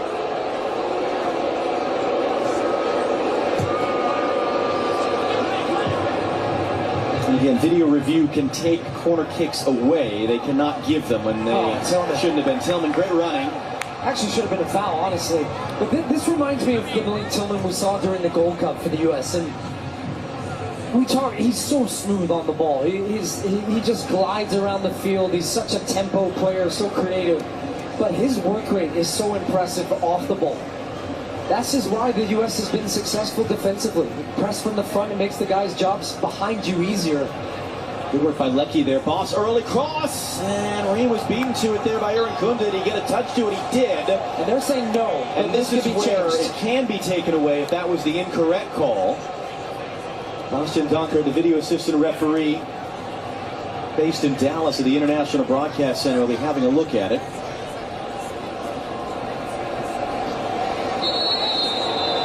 And it has indeed been changed. So there's Irankunda coming across. When a player is that adamant, normally you believe them for something like that. Really? So if you just yell loudly, we should believe the players more? And if it's not, you still try anyways. That's the nature of us players.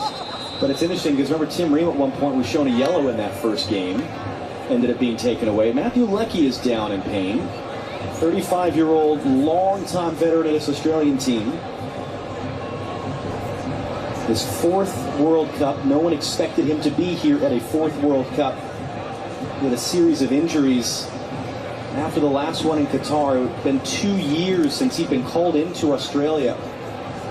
When he was brought back in the last few months, and Tony Popovic saying just what a terrific job Leckie has done as a 35-year-old to have the second wind of his career and get back to this moment. And now he's getting stretched out. Australia have made 3 subs already of the available 5. It's a chance for the U.S.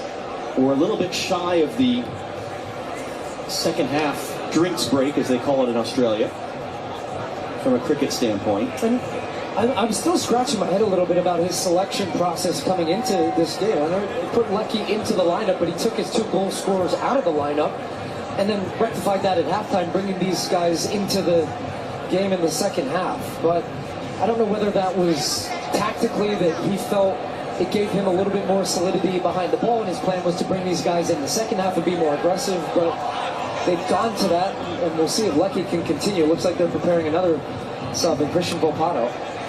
Will they make the sub now? He's ready to go. That's an interesting player for them as well.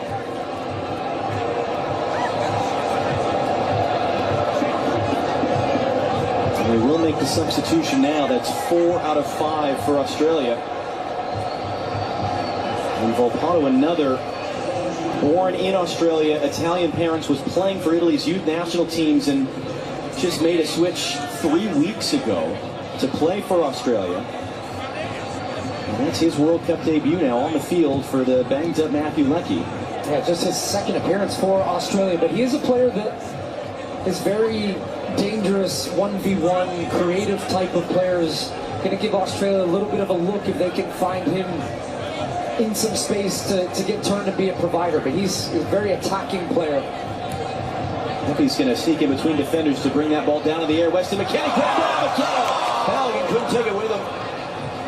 Adams beaten to that in the middle by Metcalfe. Now they're trying to get Irankunda on the run. Richards just trying to play the angles.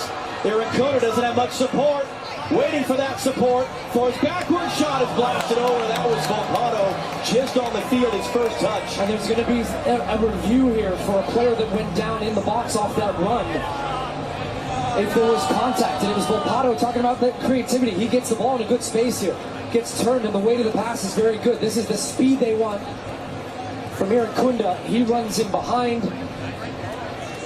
And the incidents that ends up coming, no. That is not going to be a penalty because Tyler Adams doesn't even see Metcalfe's run. as he's coming across, and he just catches his heels, but he's not looking at him. It's very incidental contact. I do not think that'll be a penalty. Mark Clattenburg, what about you? Of course VAR will review it, but I agree with Stewie. He's come in from Tyler Adams' blind side. Tyler Adams doesn't go to block him. He's not even looking at him. There's a natural coming together, and I believe that the VAR will not interfere with this. And you were both correct. But another little, just a reminder for the U.S. of where this can get dangerous, and that was, you know, Clint Dempsey and Carly and Alexi talking at halftime. It's why it's such a well-worn cliche in our sport that 2-0 is the most dangerous lead, because Australia pop one in and all of a sudden they're a goal away, the momentum shifts, the vibe shifts, everything can change in a heartbeat. And it'll be interesting to see how Mauricio Pochettino manages his bench here, and I think potentially looking to give his team a little bit of a lift in energy and guys off the bench that will be key. And right on cue, the crowd recognizing they want to give the team a lift.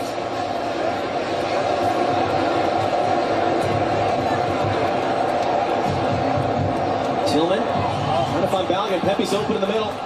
Balogun trying to get under control. It might fall to Pepe. It's cleared. It's pinged around.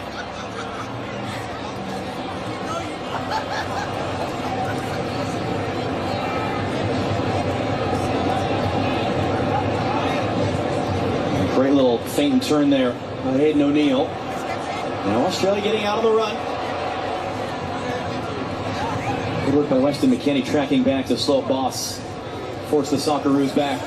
Reminder later tonight on FS1, the other two teams in this group, Türkiye against Paraguay in the South Bay area, Santa Clara, California. Coverage begins at 10:30 Eastern, 7:30 in the evening tonight here on the West Coast on FS1. I'm just wondering if Mauricio Pochettino would be thinking about bringing on an extra midfielder to beef up his midfield and counteract some of the changes Australia have made. As that was almost Irankunda if the pace was right. Because That's a better ball than Zim, yeah. And you can hear a little bit of uneasiness right now. Matt Freese barking in his back line. I just think, look, you played the two strikers, you've got the 2 goals. It's not that you're going defensive by taking a striker off. You're just giving your midfield a little bit more dynamism and matching that extra man that Australia have now and solving some of these situations pressure-wise. Because look, U.S. are 2v2 against the back right here, struggling to play out of the back, a little frantic. Ball turned over again. Here he comes into Irankunda trying to lay it off. Volpato, Metcalfe wants it. Metcalfe has it. Matt for his second save. And you need somebody too, I think, that has a bit of a calming influence on the ball to help in the build-out. U.S. struggle to clear their lines. Richards hooks it away. Adams hooks it away. He had time and space, but just because of the pressure, you don't want to take any chances. You end up getting some good pressure on the shot at the top of the box. Tillman, great work to win the ball. Rides the challenge, tackled away from behind. No foul by Italiano. Because it was the Australian fans behind Freeze's goal who were roaring after that one. Freeze, gotta be careful. Richards, contact there on Irankunda. Australian bench is going ballistic right now. Austin Donkert, very experienced VAR. We'll have a look at this behind the play. But it's getting a little bit dangerous there at the back for the U.S. Balogun keeps it in play, wins a throw, and now we find out whether anything is coming from that. And it looks like Felix Weyer has waved his arms and waved it off. No, it's not enough. And Irankunda's not getting to that ball anyways. But Chris Richards using his body, that shoulder to shoulder, gets across him there. But I'm curious now, how did the U.S. respond here in this moment? Australia is pushing, they're building momentum, they're buzzing around the field. Heard so much about this team being more mature from 4 years ago. Handle the emotion of it, but also at times, put your foot on it, calm the game down. You don't want to get sucked into this type of game when you've got 2-0 lead. Great tackle by Weston McKennie there. We're about a minute or so away from the second half break. Might be coming at a good time for the U.S. And that's something Tyler Adams there on the ball said to us last week in Orange County. We now have seen everything we need to see at a World Cup because we lived it 4 years ago.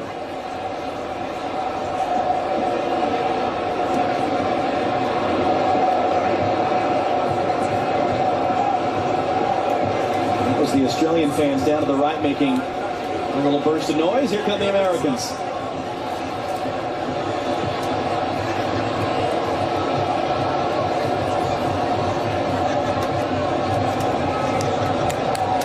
Wants it, and Adams saw him too late. And Adams takes a shove there from Volpato. And that's part of it. And it'll start to pop back up. Freeman from Dest, and he'll cycle it around. And a handful of U.S. players getting loose right now.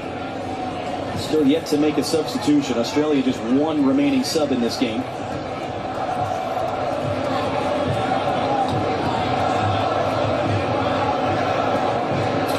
Anthony Robinson making a big run. Ream trying to find him. Robinson tracking over his shoulder. And he'll just tail out for a throw. And that will take us into the break. A match break presented by Lenovo. Midway through the second half. The U.S. managing things very well right now. There's going to be a late charge coming from Australia, to be sure. 2-0 to the U.S. here in Seattle.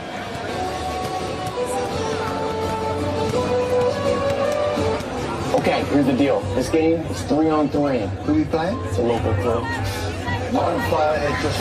Hey, it's local crew. All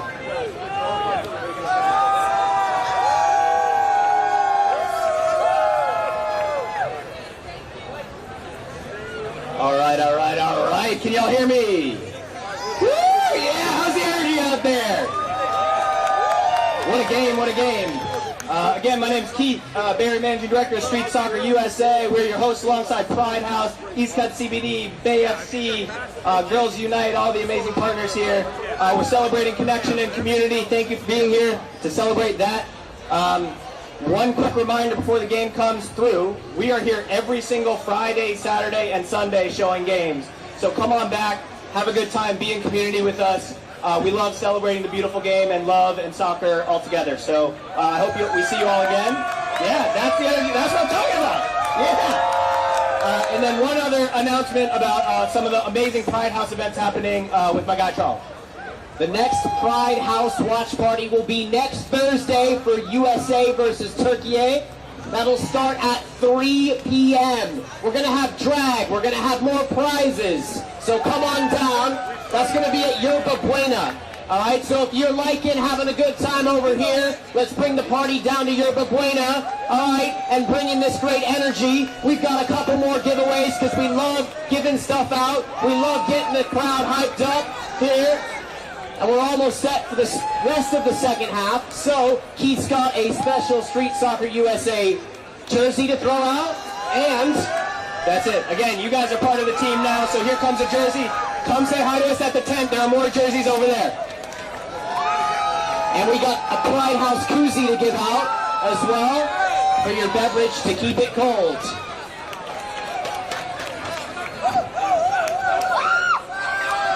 Thank you, everybody. Follow us on Instagram, Pride House SF. Follow us on Instagram at Pride House SF. Thanks so much. Enjoy the rest of the second half.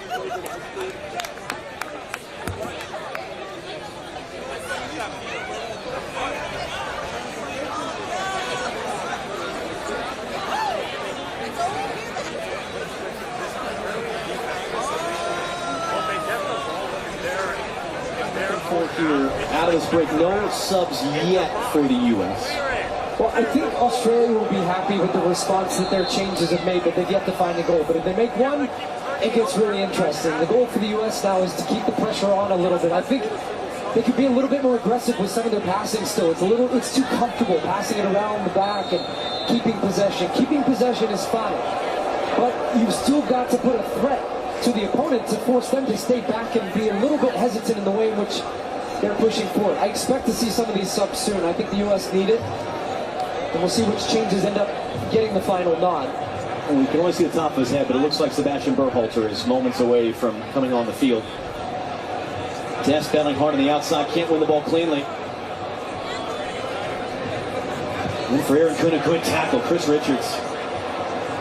And now Pepe had an option to lay it off for Dest. Freeman will try to get Dest on the run. And in the end, all that Aiden O'Neill can do is play it out for a U.S. throw.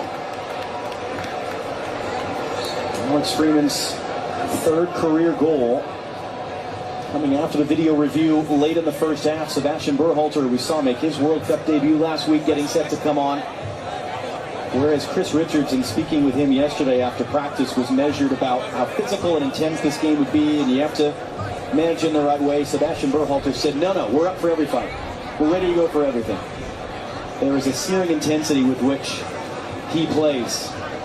And his dad's the exact same. Yeah, he is. But quite frankly, I think the type of player this U.S. team needs on the field right now to match some of that from Australia.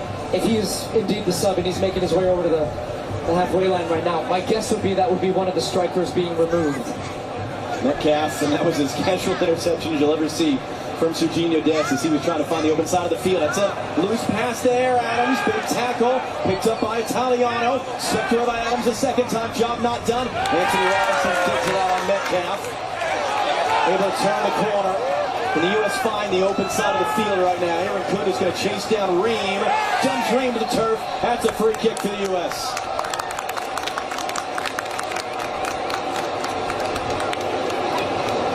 18-year age difference between those two gentlemen coming together there.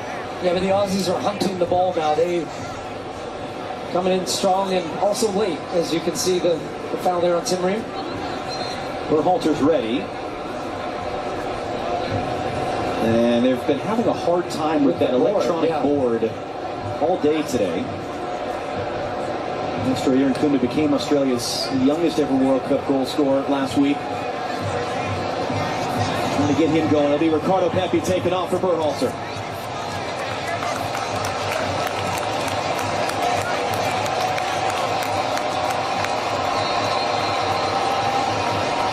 First, a thought on Pepi. That was the lineup change for the injured Christian Pulisic. What do you think about his performance? He was a handful, and a big part of the goal, the own goal from Burgess. I thought he did a lot of selfless running that you won't always get credit for as a striker, but running into the channel, hold-up play, link-up play with Balogun, the two of them worked well together.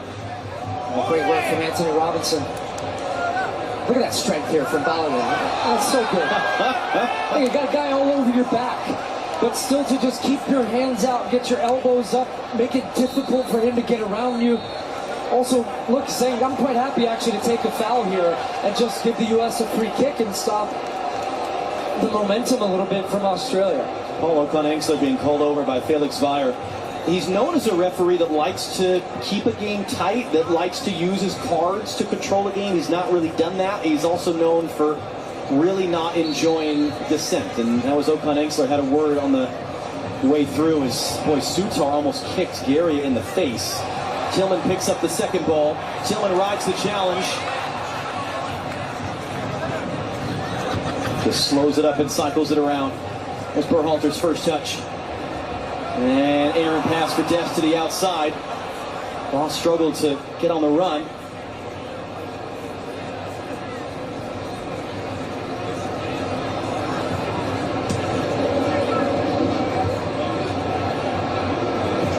O'Neal just threaded that through for Metcalfe. Now Italiano. Anthony Robinson waiting for him. A little bit of space here for Metcalfe.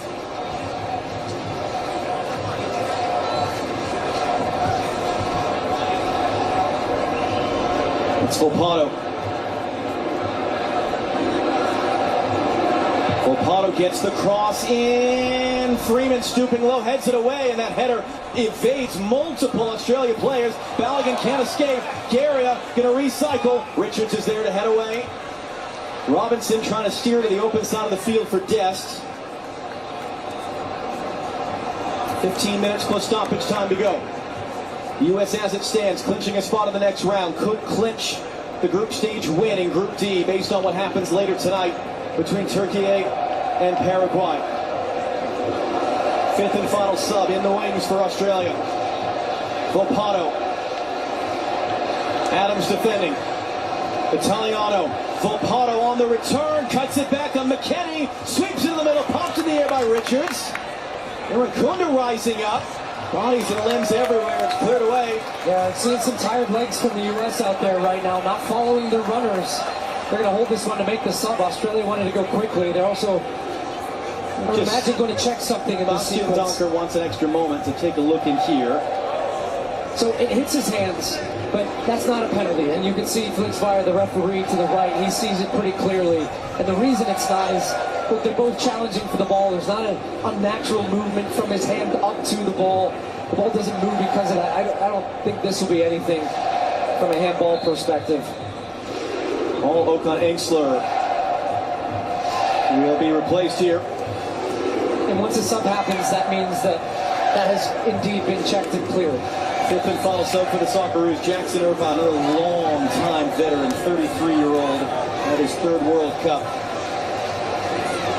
And then contact off the ball. Christian Volpato goes down. Anthony Robinson, who's on a yellow card, certainly seems unimpressed with Volpato's going to ground. And Volpato's been a nuisance since coming into the game.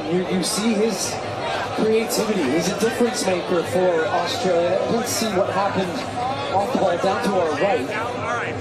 And that sign there says nothing in it from the referee. So that's being communicated via the VAR. So he initiates it. And then look, the left arm comes up from Robinson. And he's trying to bait Anthony Robinson into getting a yellow card. Whether you like it or not, this is part of the game. I like that you have VAR in these moments that would not allow this to end up being something that would be whistled or Robinson would be punished. But if I'm Pochettino, I'm thinking about Robinson right now on a yellow and under pressure, that maybe he's a guy you would bring out of the game.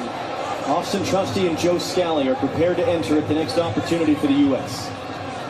And they're going to set up here. This is one of the weapons they have. Alessandro Cercati has a long throw in him. And he's going to come across from one side of the field to the other to take this long throw. Everyone back to defend in the box for the United States. Got to be aware of the second ball. Comes backwards and short. O'Neal will return. Cercati blocked by Balogun. Australia corner.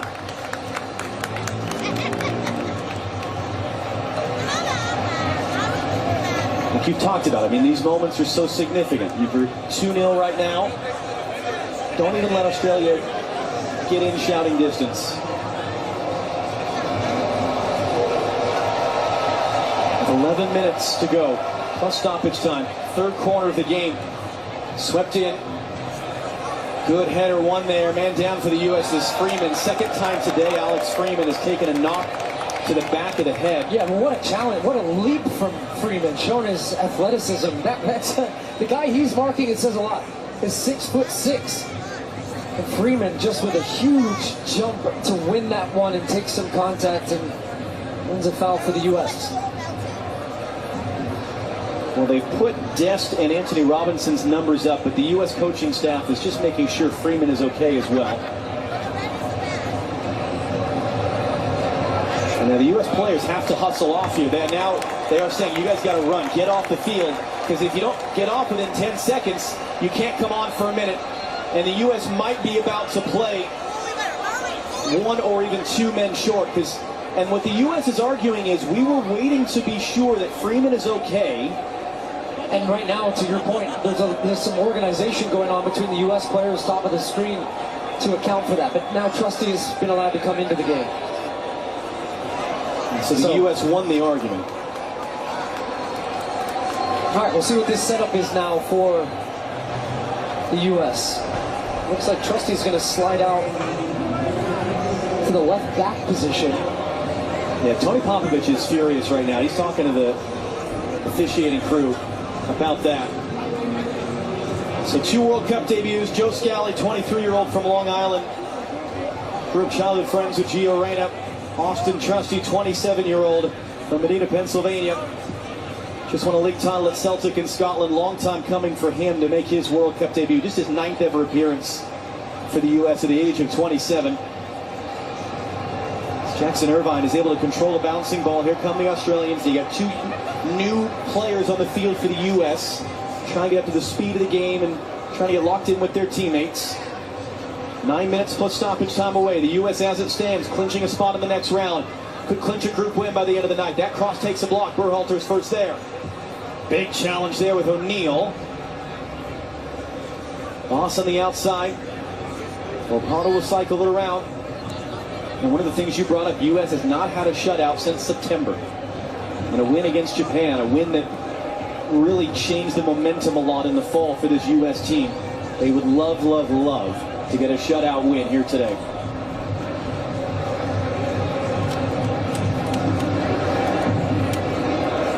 Italiano, Irvine trying to sneak in. Cross by Metcalfe will spin all the way through. And you heard a shout from someone on the Australian bench. That might have been Tony Popovic. Yeah. And beyond just the not conceding a goal, I do think it's important for the psychology of this group to know that they can go through stretches of a game without conceding. It's not been the best of second halves, but it's been fine. They've limited Australia to really not many dangerous opportunities. And as this tournament goes on, the games are going to get harder. This U.S. team, they're not going to be able to attack all of the game. And I do think right now for this group, they've got to dig deep. And this is a test of their mentality. They've got to still find a way to keep the ball and pin Australia back. But we didn't expect this Australian team to go down without a fight. But you concede that one goal, and then it becomes a very, very nervy finish to the game. It's a word you hear a lot in this sport, suffer. It's something that the best teams do. They know how to suffer and work and grind in situations exactly like this. Nice little combination. Another cross from Italiano. Joe Scalli's first touch onto the top of the box. That was a loose touch by Ciccone. It's total chaos. Man goes down for Australia. Still, it's not clear. No call on the field. VAR will have a look at that one. Volpato trying to weave his way around. Italiano crossing in. Ream stabs it away. Freeman a slice touch. Balogun, can they get on the run? Can they just get rid of it right now? It's right back into Irvine. Irvine on the return from O'Neill. Richards all the way out to defend. Corner kick Australia. And again, the waving arm signal from Felix Weyer. Nothing in this to merit a penalty. First challenge is good. Ball bounces. No, it actually went through the legs of Richards and Irankunda in the box. And you can see pretty clearly, Richards gets all of the ball before Irankunda goes down. But anytime a body goes down in the box, you start getting a little nervous. They're, of course, going to appeal for it, but it's a corner. It's an outswinger. It's too tall for Weston McKennie. Italiano on the other side, driving to the byline. It took a touch off McKennie. It's into a danger zone. It's a swing and miss from one. It's a block from the second. Seems to pass clearance from Tyler Adams. And a whistle and a foul ends the threat. Chris Richards is down. Yeah, this was a pretty clear foul right at the near post that then led to the chance. A huge block in the box. And Gary doesn't really get a good strike on this ball. He knows it. He's a little frustrated, but whether this would have counted or not is another question. Look at Chris Richards. I think he's the one that ends up getting fouled as this ball is recycled. Left side of your screen. Ball is second ball in. It's actually that one, I think, on Berhalter. And then even that one on Chris Richards. Sutar ends up crashing into him. But then an important block from Adams. There's an uneasiness, though, in the building right now. There's a nervy feel to the fans, to the team. It's frenetic. This is not the way the U.S. want to try to see this game out. This is a time for some composure and then to dig deep, as we've said. It's matching tools. It's keeping that intensity high, because the second you let that level drop is when Australia really feeds off that. You know what could really help the U.S. is get a goal. Tillman works it for Scally. Freeman's all the way on the outside. But they just haven't had as much possession in the second half. It was a lot of it in the first. Freeze just got that away from Irankunda. Where he out jumps McKennie. Flying header from Tyler Adams. Balogun and Sutar pushing and shoving off the ball. Balogun's got to be smart. Sutar's got his hands all over Balogun, and that is, no, it's going to go for an Australian free kick. And they're actually just going to set this up, I think, for a long set piece. They're going to send everybody up. And they're going to bring Volpato back to take it. It'll be interesting. Typically in this situation, you try to line up two setups. Position a group at the top of the screen, which is where you've got your big man and Sutar, to then head it back across to guys crashing the box on the near side. Freeman once again matched up against Sutar, who will be the target. Volpato lifting it up. Sutar heads it in. Richards clears it out. Volpato first in a loose ball. Good hard running by Balogun there to force him backwards.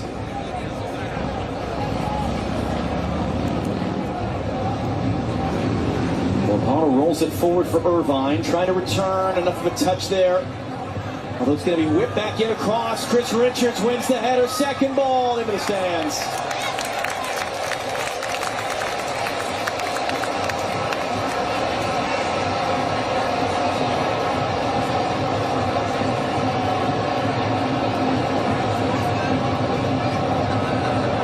These guys are working hard. It's George Way. It's Tim Way, his dad. Troy's mom, Clar, who was his first coach growing up, and George Weah, former World Player of the Year. Tim, not on the field for this one. Has an important role to play in this tournament, to be sure. Balogun is down hurt. Tillman takes the kick. That's going to be a free kick, and now Balogun's got to be careful as Sutar and he were in a wrestling match. Don't take a yellow card. Don't do something that's going to get you suspended for a future game. I'm going to give credit to Flo Balogun here because he's mixing it up enough and he stopped himself. To have restraint in these moments, to not swing an arm, to not punch back. Sutar is trying to get under his skin. Those two have been battling all game long. It's when you're faced up against an opponent. And so something else has happened off the ball. This is exactly how the game ended in October between these teams. This calls for leadership. Something I pointed out in the pregame where Tyler Adams got involved in a play that almost saw Gio Reyna reacting, and he came in and separated the two players. The U.S. has, as it stands, more games to play in this tournament. Do not let this moment where you are leading 2-0 get the best of you and do something silly that would hurt the team. Balogun takes the yellow. Sutar takes the yellow. Looked like Italiano might have gotten a yellow as well. See, Balogun sizing him up. Sutar goes in, but look how he's got his hands on his neck. But see, Balogun then was like, "Uh-oh, what am I doing? I gotta stop. I can't." And he pulls his hand away from what was about to be a headlock. Now they're going to pick up yellow cards. I would say that's right because Felix Fire, the referee, has got to do something to try to calm this type of behavior down a little bit and calm this game down. It's had no flow in the second half, but that's by design from Australia. Tillman couldn't do anything with that. Italiano clears it away. Big collision there. Free kick U.S. And Scally that's down. In the second half here, the Australians have come here to have a rugby match. And I mean, if they're going to go down, they're going to go down swinging. We knew that. That's nothing new.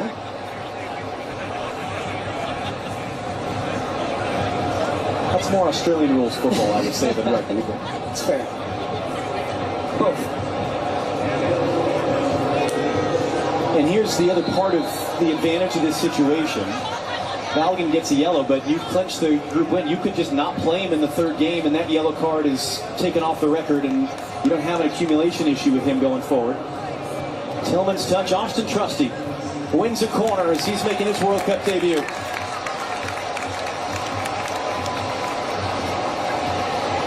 Confirmation, Italiano did get a yellow in that little sequence a moment ago as well. And we'll see how much time is going to come up here. With the 3 minutes for the break, we've had a couple players banged up. We'll see if they play this short. They might try and, we're in the 90th minute. We expect 6 minutes, yeah. It's a long time to try and keep the ball in the corner. Some conversations between Tillman and Berhalter, so yeah, they are. Just trying to milk some seconds off the clock. That went out for a throw-in. Classic clock killing, as one would say. Not able to take too much time off.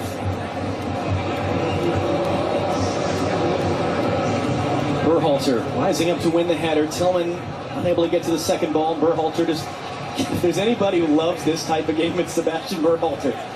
You can tell with his body language is Australia walked the ball up 10 yards before taking the throw. Trusty takes a shove in the back. Volpato, pass one, McKinney can't get there. Trusty from behind. Irankunda keeps it in play. Italiano, is that a deflection or a miss hit? That ball is just spun out. It is out of play. It is a goal kick.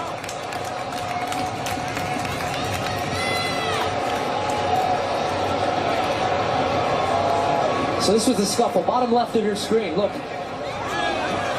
That was the incident we didn't see before. Pretty clear. U.S. trying to get in front of that ball, box him out. Italiano, he's had a difficult afternoon. Just the U.S. been rampant down his side, forcing him to defend.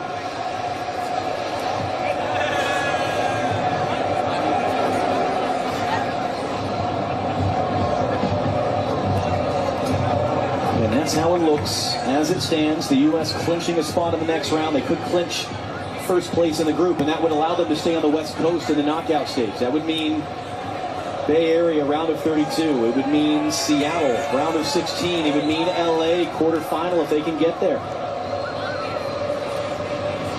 There is a big difference too, winning the group and being second in the group for the type of opponents you get. in addition to the amount of travel. Let's get a 5 Balogun. Now for Malik Tillman. Sukar trying to come across. Balogun cycles it around. There's no one in the box for the U.S. Freeman. Berhalter for McKennie. Balogun, not quite the right angle for Berhalter, although his block holds it in momentarily. Scally's there with a header. Irankunda trying to sneak in, draws contact off Richards. He's going to get a yellow for this. So now Chris Richards on a yellow card as well. Coming across though, this is a smart foul. This is textbook tactical foul. Irankunda with his speed, you don't want to just even open the door of doubt and just cleans him out, but in a slightly innocuous way. But that was a yellow. So the referee fires. He actually had a little trip. He's getting stretched off right now with maybe a little bit of cramp. And now the hope is it's cramping and nothing more, because it was an awkward... Yeah, he kind of tripped on his way to get the yellow to Chris Richards. And it's something we don't really talk about a lot, but the fitness levels these referees have to have. One of the ways you hear it phrased is the referee has to be more fit than any given player on the field, because he or she has to be in position to outrun a quick counter to be able to be there to make the call. And it's a warm day, the sun is out, you've got FIFA medical staff. Mark Klattenberg is with us. It's rare to see this, Mark. It's unfortunate to see this, but I mean, this is just as much as it is for the players, a physical challenge for the refs. It certainly is, and it's happened to me many times in games where probably I haven't got the fluid on, and therefore you cramp up. And it was interesting when he went to get that yellow card, his movement is different, so therefore he needs to get salt in his body. It's a hot day, referees are acclimatizing to the conditions, and there's a prime example, but it certainly happened to me in key games. It's a bit embarrassing, but I'm sure he'll move on. And Mark, the other piece of it I think is interesting. You look at these referees now, they've got microphones, they've got cameras, they've got the spray. I mean, that's a lot of gear you're carting around too. It certainly is, especially now in the modern day, the amount of equipment that they have on for all of the technology. But Felix Zayel certainly carry on. He's only got, 2 minutes plus a little bit more stoppage time to deal with. He can protect himself as long as the game's not stretched. I'm sure that the reserve referee will not be used in this one. And we saw Katia Garcia of Mexico, the fourth official, run over some hydration. Reyna and Haji Wright are preparing to enter. Fans are trying to push their American men over the line here. Still about 2 minutes to play. Here comes the Australian free kick off the Richards yellow card. Pops sideways. Malik Tillman is high and as far as he can boot it. And Balogun was trying to take it clean out of the air. U.S. got to reset here defensively. Trusty heads that away in front of Italiano. U.S. want to make subs. Yeah. They were screaming at the fourth official. And they're saying that the paperwork wasn't ready. So the U.S. is still having to defend. No, they're not, because it's all the way through. And just keep in mind, too, that number you're seeing, 1 minute, in essence, it's going to be a little bit more. It's only the referee who actually knows how much time is left in this game because of the added time with him being down on the ground. Flo Balogun created the own goal that was the opener. Haji Wright is on to replace him.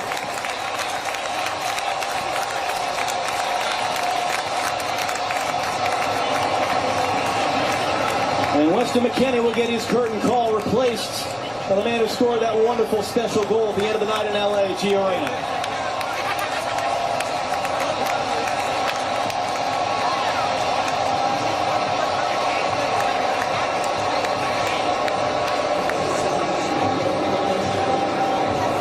Another really, really good performance from Flo Balogun and Weston McKennie. Heartbeat of this team. Balogun, well, not on the score sheet tonight. He was, in essence, by playing that ball that it resulted in the own goal. His running, I've just said it time after time about the running of the strikers from the U.S. that really helped open up the game. They've still got a job to do, though, to finish this game off. Irankunda battling with Trusty, gets up first, gets to the ball, gets a cross in, stabbed away by Sebastian Berhalter. Tyler Adams hits the eject button. Tillman gonna get it back actually from Derek. Can he play on Haji Wright? It might be outside. We'll find out. Haji Wright walking his way through. Shot is blocked. Flag comes up for offside anyway. But it milked a few more seconds off the clock. Can't be more than a few left on it still.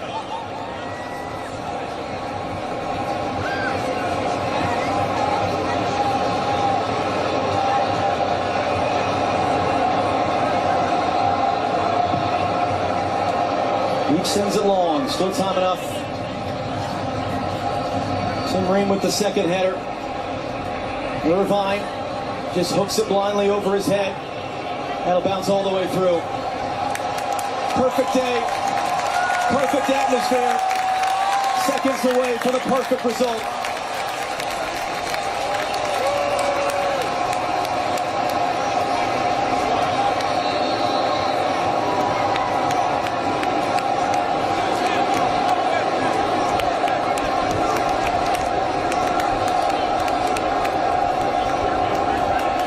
Never before has the United States been able to clinch a spot in the next round with one game still to go in the group stage of the World Cup.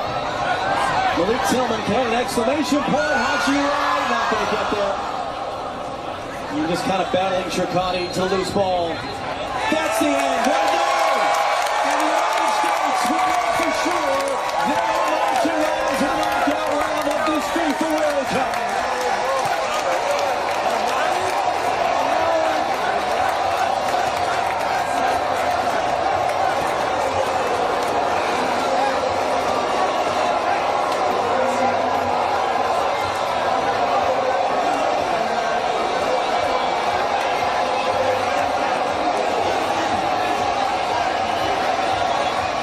This team and this country are starting to believe.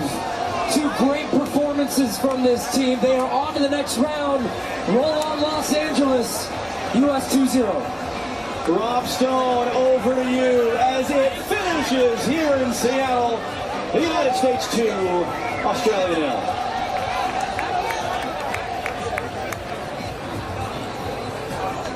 What an amazing game. Thank you all for being here. I had a great time with y'all. I hope you had fun yourselves. We'll be here every Friday, Saturday, and Sunday. Come on back and be in community with us. If you're feeling so inspired, we run free soccer programs for kids and families in the city, and in order to do that and make sure those programs are free for all of our participants, we need support from folks like you. So come say hi at the Street Soccer tent. Consider donating and supporting all of the wonderful work that Street Soccer USA does and that you all do in the community. This was really fun. Thank you again, and we will see you next time.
Né? Eles sabem da dificuldade, da responsabilidade, que precisam vencer e conhecer. Eu acho que isso vai ser demonstrado hoje. Eu estou acreditando numa boa partida.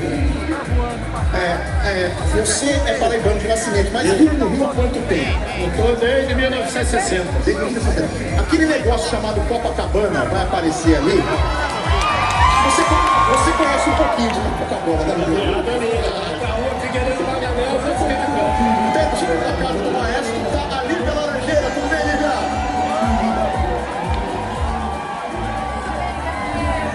Boa noite para todo mundo ligado com a gente. Todo mundo convidado aqui, tô sem convidado. Suel aqui com a gente. Ele acabou de se apresentar nesse palco montado em Copacabana pra galera assistir ao show. Suel, grande palpite no jogo de hoje. 3-0 Brasil, não tem jeito. O Suel cantou uma música que ele falou que é de 2002, o último ano e o último título do Brasil. Vamos fazer um...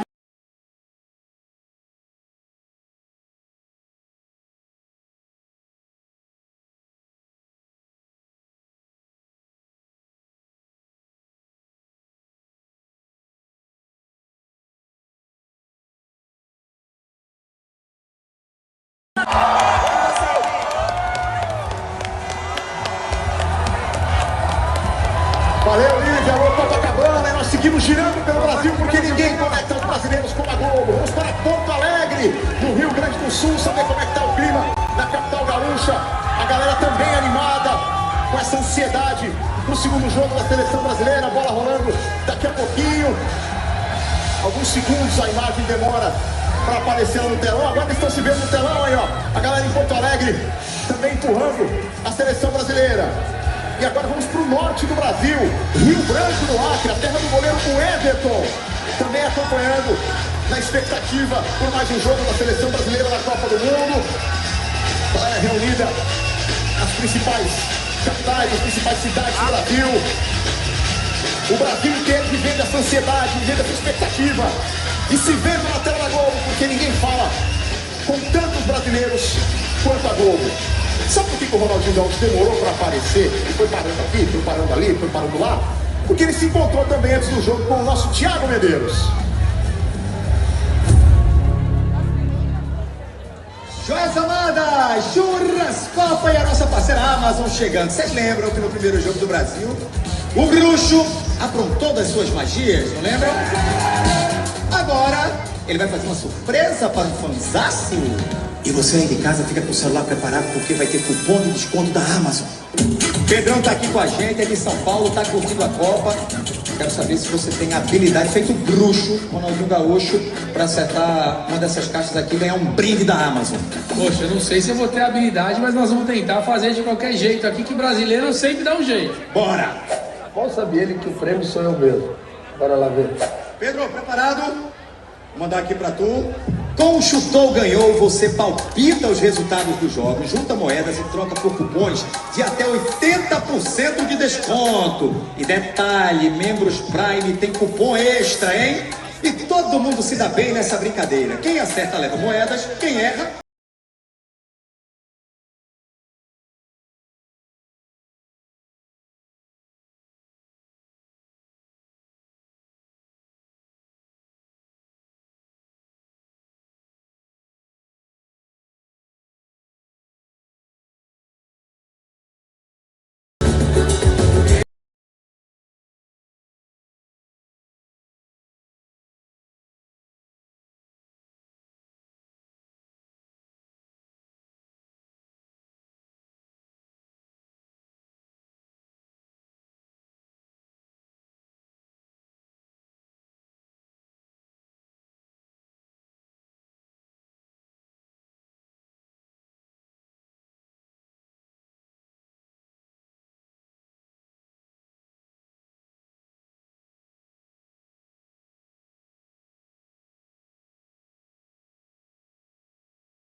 Puxando a fila, o Hendrick passa por ali, o Igor Thiago.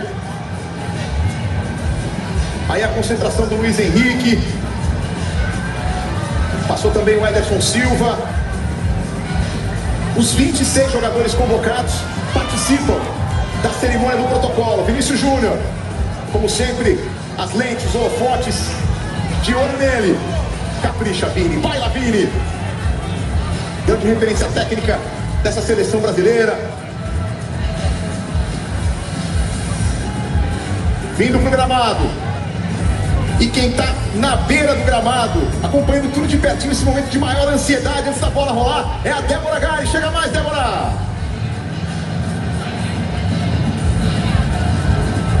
Tô num lugar super privilegiado aqui, bem no cantinho, na beirinha do campo, pertinho dos fotógrafos que já estão posicionados, porque aqui é a melhor posição para poder tirar aquela foto, para poder capturar a emoção dos jogadores, minutos, segundos antes do início dessa partida, acompanhando todo o cerimonial aqui, as bandeiras já colocadas de Brasil e de Haiti dos dois lados, de cada lado do campo, e aguardando a chegada dos jogadores que vão passar por aqui, vão entrar no túnel que é montado com algumas estruturas móveis, né? Eles colocam rapidinho e tiram rapidinho, poderem perfilar, poderem ouvir o hino nacional, ter essa última emoção e essa sincronia com a torcida. A gente sabe que quando toca o hino a torcida canta junto, e se cortar o hino antes a torcida continua cantando, né? No outro jogo a gente viu alguns jogadores bastante emocionados nesse momento. Vini Júnior foi um deles. Vamos ver como é que vai ser a emoção nesse momento. Eles estão entrando agora, vamos acompanhar, Evê. Globo coloca você dentro do campo, ali ao lado do gramado, com a Débora Gares, e você junto com brasileiros e haitianos, chegando para o protocolo de abertura aqui no estádio da Filadélfia, casa do Philadelphia Eagles, time da NFL, equipe do futebol americano. Estádio que custou cerca de 3 bilhões de reais e vai receber 6 jogos neste Mundial. Por aqui já se enfrentaram Costa do Marfim e Equador. Aí chegando as bandeiras de Brasil e Haiti, os jogadores passando pelo arco, sendo recebidos aí pelo corredor de honra. E olha a Débora Gares, ó, vendo tudo de pertinho aí, registrando. Essa foto vai para as redes sociais, hein, Débora Gares? Tem que fazer, né? Ver para guardar para mim, para mostrar para a família, para divulgar. Aqui bem pertinho dos jogadores que vão entrando concentrados, né? A gente viu o Hendrick mais concentrado. Danilo não, Danilo com aquele sorrisão, mandando um tchauzinho para a torcida. Os brasileiros aproveitam para mandar aquela energia, porque eles também estão bem próximos aqui na arquibancada, tentando tirar essa foto, fazer esse registro. Todo mundo quer ter uma foto para mandar para a família, ver. Muito legal, muito legal. A Globo ali ao lado dos jogadores na entrada de campo. A Débora acompanhando de pertinho essa energia, essa ansiedade antes do segundo jogo de Brasil e Haiti na Copa do Mundo. E agora nós vamos aos hinos nacionais, começando pelo hino nacional brasileiro.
faut que nous baillons de nous-mêmes, pas d'un doute que je dirais l'équipe est totalement motivée.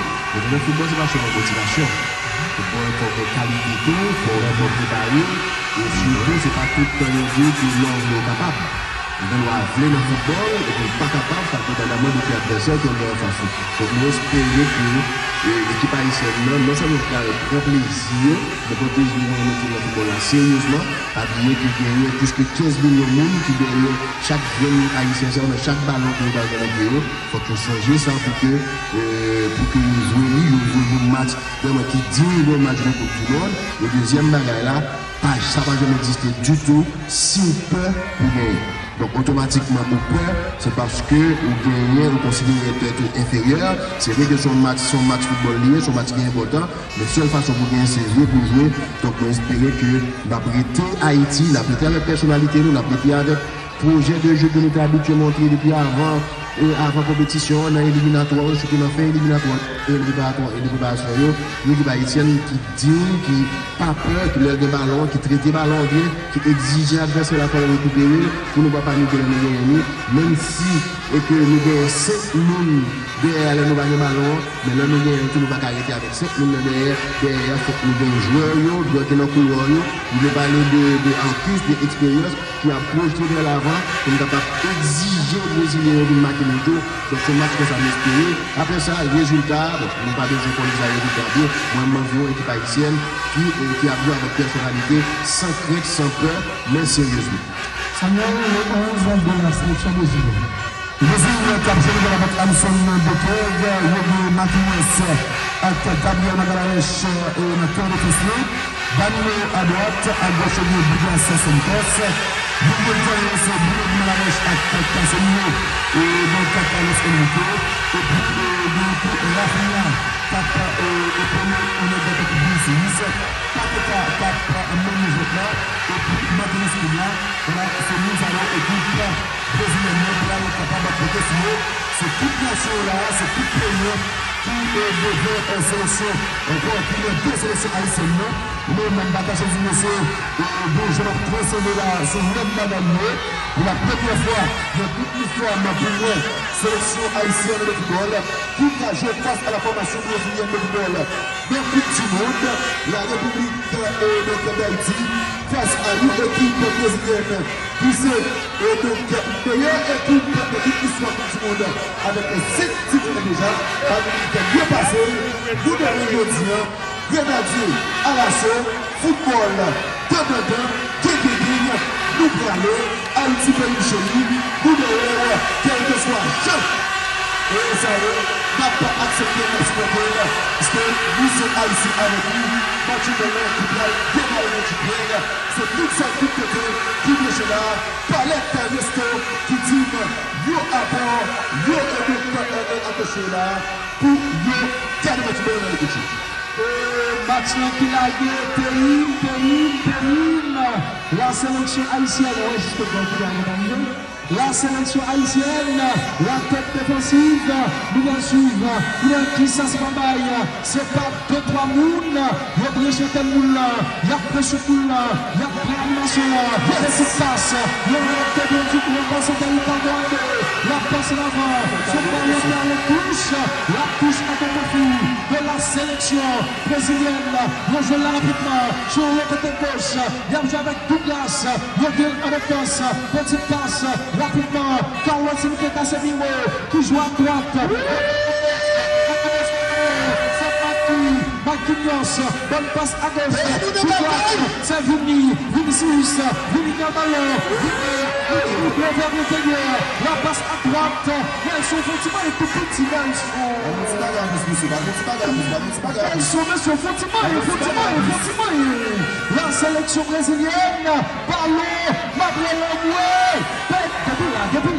depuis là, la passe en avant, ballon récupéré par Martin Expérience, mais il y a faute pour la sélection haïtienne, il y a faute pour Martin Expérience.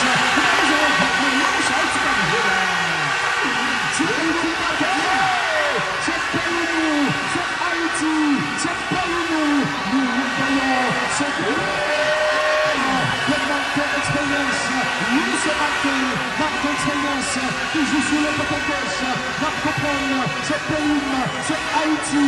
Oui, c'est ça, petite passe, l'argent comme elle donne. Une palette comme nous, une place Boyer, une place Cyprien. C'est tout pays à net, toute page jouée, toute page jouée. PMB, bonne passe à droite, revient là, avec Tuven, la prise en avant, Fatih Boudoué, la couverture, assurée par le stopper. Il fait baller, donc Gabriel Mendes, le dépêchage de la gauche, la national, on a le pays, on a la cadet, le vue aérienne, Maquignos, pas oublier 16 000 $.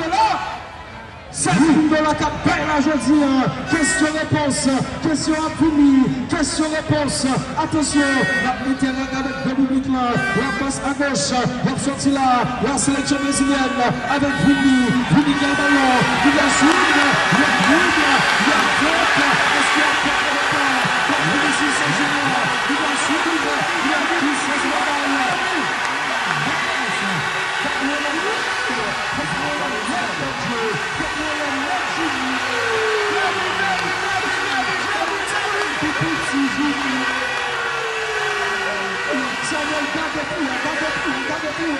Attention, bonne passe, c'est bien, un certain, est-ce qu'il y a faute? Et le point de Douglas Santos, toujours sur le côté gauche, la faute a été commise par Daniel Jacques, le pays de Haïti,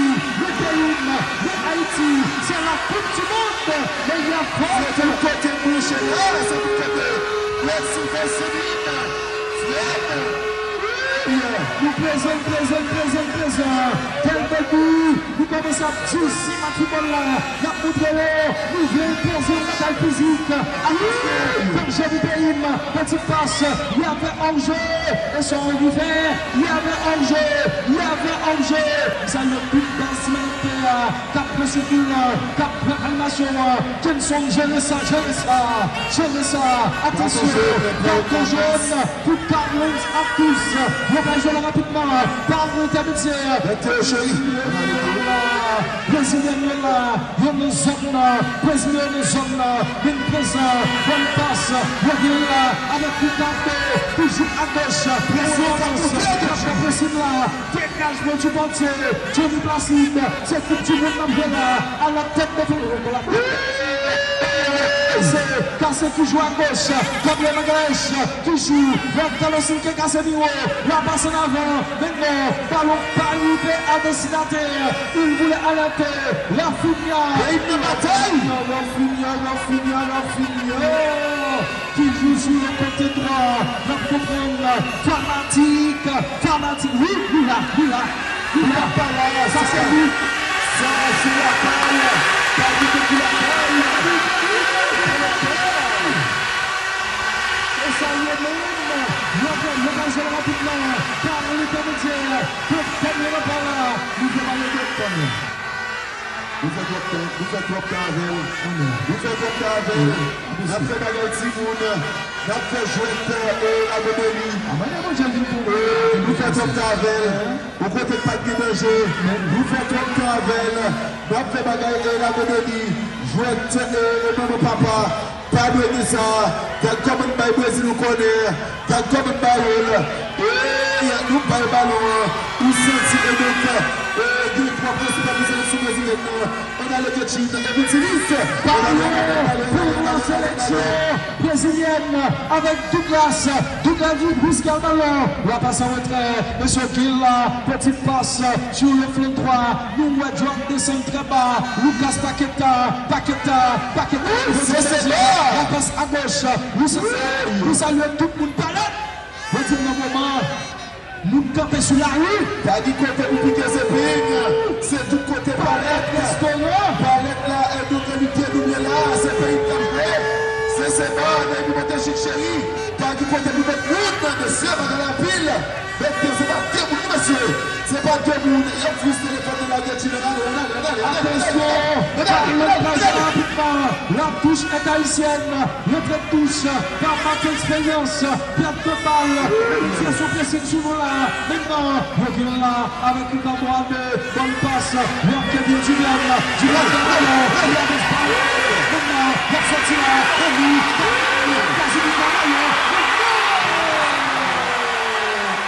il a voulu jouer sur un certain, et c'est bien, il fait pas du balance, il passe là, il fait présence, il vient là, la passe à droite, il a poussé, Marquinhos, il joue à gauche, on a les amis,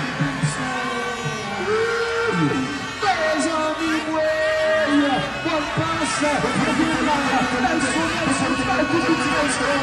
elle passe à droite, la sélection brésilienne, la poussée, bonne passe, ouverture, vers Douglas qui joue à gauche, vers Vini, c'est Vini qui a le ballon, Vinicius Junior, parti du bon niveau,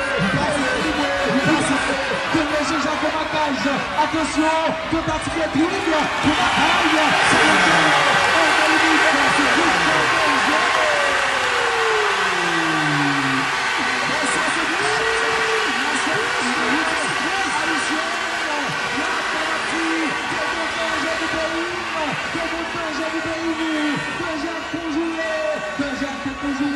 la sélection haïtienne, oui c'est ça, c'est une sortie de coup, c'est la remise, et puis la faute, et le point de Président, la 8e minute,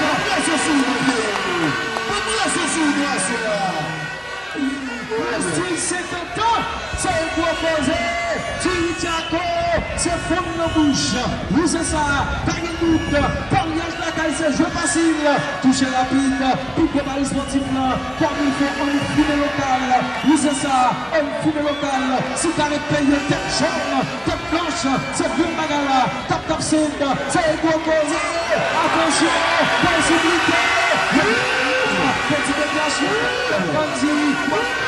vers Providence, petite déviation, marque expérience, le pays de la touche est brésilienne, oui c'est ça, la touche est brésilienne, le jeu là rapidement en direction de Carlos Casemiro, bonne passe, la médiation vers Lucas Paqueta qui a le ballon, Lucas, perte de balle, depuis là,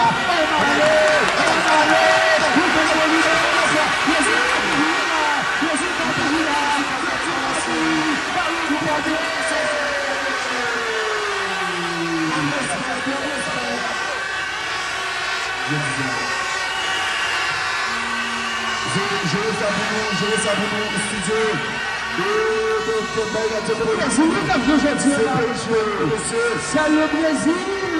c'est le Brésil, pour comme ça, toujours Jacques, attention, Kevin Julian, la passe à gauche, Revient là, à la passe, ça circule bien pour le moment, avec Ricardo Albert, la passe de manière diagonale, le bagarre gaspillé comme ça, coach Itala, la 10e minute de jeu, Haïti toujours 0, Brésil 0. Oui, tout à fait. Je pense que la proposition est respectée jusqu'à présent. Regardez, nous pas toujours à comprendre de première. Nous à 3 quarts, c'est ça, le champ de 3 quarts là, nous respecter, espace respecté, et automatiquement nous que nous sommes d'accord boucher pour nous. Et à partir de ça, c'est l'année qui est là, nous sommes qui est en pas que nous envie aller vers l'avant. Et puis il faut nous garder, si pas bien que c'est seulement dans peut-être les 10e minute de jeu jusqu'à présent. Dépression, à nous pour mettre déjà tout ça. Danger, possibilité, mais ballon contré, c'est une balle qui sont en corner,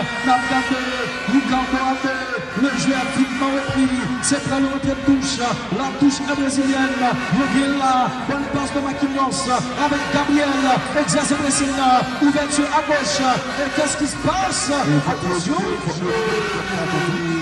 Attention, Martin, c'est un José Casimir, une intervention robuste, le là avec Sabien Mathéus, qui joue à droite, Bombagaï, il a organisé là, petite déviation attention, la formation brésilienne, la 11e minute, la organisée du tout, tentative de dribble, côté de Camivera, contact, de l'Irlande, petit pas de la Fénia, et goal! Il y avait Angers,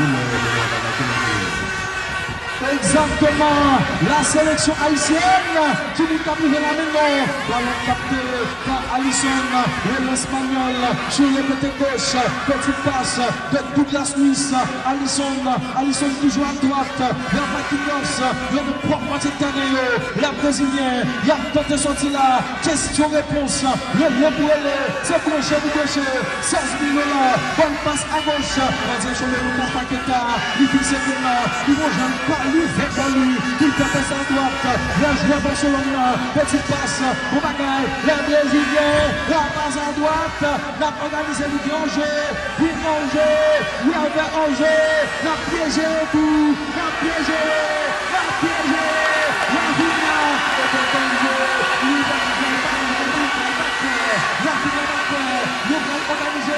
la sélection haïtienne, maintenant avec le portier Johnny Plastic qui va pouvoir laisser relance de Johnny Plastic, mauvaise relance de Johnny, petite passe, revient rapidement, la déviation de Douglas en retrait, bonne passe vers Marquinhos, Cavallon, ouverture à droite, on allait Béhim, maintenant il y a fait ballon circuler, les Brésiliens, il y a organisé avec Gabriel Magalhães qui joue en retrait, petite passe sur le flanc droit, attention, Marquinhos, lui passe l'immédiatement, lui fait attendre ça, la passe à droite, mes amis, bonne récupération, oui Samuel. Et pas quoi le caporal lié, chaque fois qu'il ballon, pas qu'à voir le ballon, ça va pas mal. Et pas quoi le caporal lié, il faut au moins nous mettre tout, nous mettre ce ballon, là pour jouer football, c'est pour pas qu'à jouer tête pour avec une deuxième. Mais il va regarder une attaque contre défense là, donc sélection haïtienne lui-même, et coach d'accord à ce que les boules subissent pression n'a subi, mais les boules attaquent tout, qu'il attaque. Oui, tout à fait. Mais maintenant, on va oublier que le prochaine de 15 minutes, c'est l'étape, c'est le moment pour que l'équipe qui sous papier supérieur, c'est là où il faut une compétition, les dépenser l'énergie. Jusqu'à présent, on pense que le 0-0, c'est un mauvais résultat jusqu'à présent pour l'équipe haïtienne. Et là, c'est ça le problème. Il faut que nous ne pas perdre du ballon n'importe qui genre. Qu'on ne va pas perdre du ballon n'importe qui genre. Et c'est là qui est important. Pour ne pas perdre du ballon n'importe qui genre, il faut que nous d'accord pour nous jouer tout, mais nous récupérer parce que nous sommes capables de faire tout match là à plier les ballons. Donc pour ne pas prendre risque pour qu'à n'importe quel moment nous mettions tête en difficulté. Exactement, Samuel Régis, c'est la 15e minute de jeu, jusqu'à présent pays 0, Brésil 0. Et c'est ça donc, nous saluons toutes ces petits blocs qui peuvent les brancher. C'est ça, mettez mon ami mon frère, n'a vu sous, mais on connaît comment bagaille là. Un peu de pression, pays de bataille. Bon enfant, mon ami mon frère, c'est pas de monde. Nous saluons donc toute zone, comme ville de Bellès, qui peuvent les brancher. La déclaration de la tête, deuxième pour la formation brésilienne de football. Attention, n'a marqué là, n'a pas le héros. Quincy Chin, mon ami mon frère, David Silis. Nous baillons Brésil ballon en trop, nous baillons Brésil ballon en trop, nous baillons trop, c'est ça, du coup tu imposes, il pas de sens, il salue mon ami mon frère, nous saluons et toutes ces amis qui branchent dans le moment, attention, je vais pas laisser capoter, rapidement pour la sélection brésilienne de football, mes boules, mes plaisirs d'animation, et nous lions dans le moment, nous saluons toute base. David Fortinet, mon ami, mon frère, Mano, tu connais le nom de Parti Thérèse, nous avons Frontel, nous connaissons la pointe, nous saluons Mano, nous saluons toute base là, Ricardo a des cabrivé, trop peur. Trop pression. Will Pool, Sylvain Selim, il s'impose dans ce donc, et il y a toute base qui bouge là dans le moment. Et c'est ça donc, c'est pas des niveaux de chic, il y a bien les bouger là dans le moment.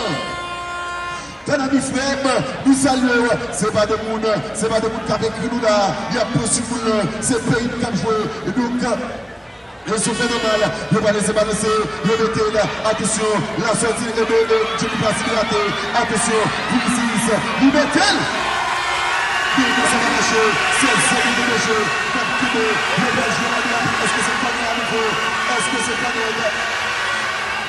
Et puis la menace de la attention, le va mettre le jet, le équipe. Et donc le président, attention, ça nous permet de terminer mon frère, et c'est ça, le Belge l'a bien pris, attention, le Belge là, équipe brésilienne, qui ballon, la déclaration de la tête, il joué, balle repoussée, attention, comme nous avons fait, la déclaration de la tête, il joué à nouveau, la tête de Italie, le ballon était finalement, la tête de Acquis, il joue le signe. Johnny Placide, Fred Masné, Zoni Moussaïe pour la mal. Attention, devant le CSV, bien appris le monde avec Pam.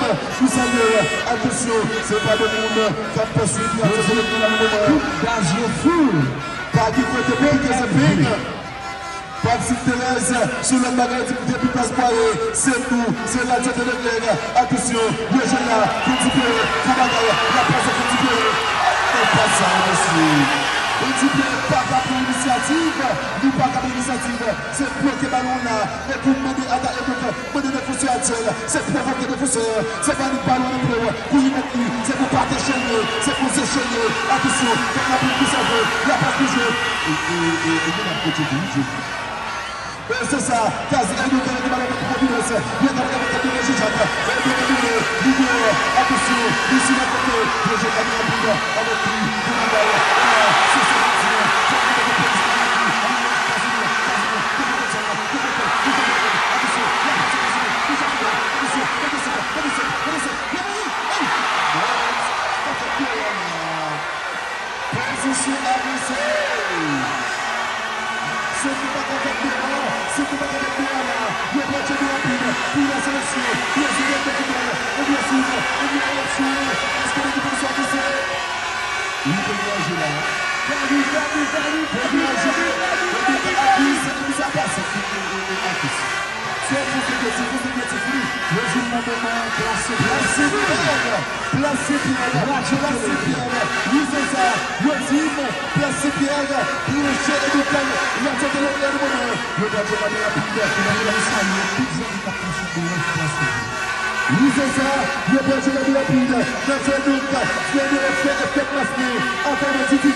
Attention, et là, vous allez tout vous donner, parce que nous choisissons, comme nous, et le professeur de président. Le président, dans sa lieu, nous sommes dans ce moment, et nous utilisons le kitchen, nous dit à Papa, nous saluons le Wild, et c'est ça, qu'a pu suffire, c'est pas de monde, c'est pas de monde, c'est pas de monde, le match la rapide, pour la sélection brésilienne de football, 27 minutes de jeu, toujours c'est pour le Brésil, c'est pour la sélection haïtienne. Palette par resto, de Pétionville, c'est pas de monde, c'est pas de monde. Ballywood, attention, de là, Vinicius la flotte, de balle couplée, deuxième balle pour la sélection brésilienne de football, équipe brésilienne de ballon, pour la balle, pas de faute, pour jeter du Zidane, attention, il peut le pied, la passe de ballon couplé, de là, l'équipe se tient bien, il peut pas de position, pas de balle,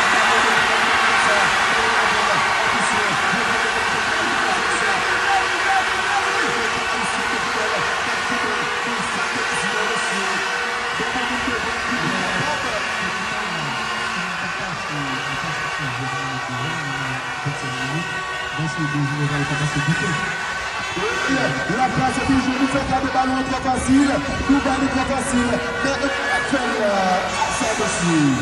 Un ballon facile, monsieur. Coach, c'est un peu comme jouer, c'est pas ça que j'avais trop pression. Bon, j'avais trop pression. Pas dire qu'en face là c'est le Brésil quand même. Donc c'est pas facile pour jouer le match avec Christian Pulisic. Il faut que nous donnions le moment pour nous gérer. Là, c'était juste une prise d'information pour que les ballons aller et nous suivre pour déjà pour nous comprendre la Merci coach. La déplacement de ça, c'est Pierre. Ça, c'est cadeau. Le match de la nation haïtienne. On a là. Si la connexion passe à la attention, il y a personne. Pour aller ballon. La passe est toujours. Il va couper avec eux. Il sait qui. On peut pas être trop facile, monsieur. N'a pas de Hans Christi, ça va y réagir. La qui est à la logistique de balle. Denis Bagnon, j'ai plus balle. Denis Bagnon, j'ai plus balle. Et des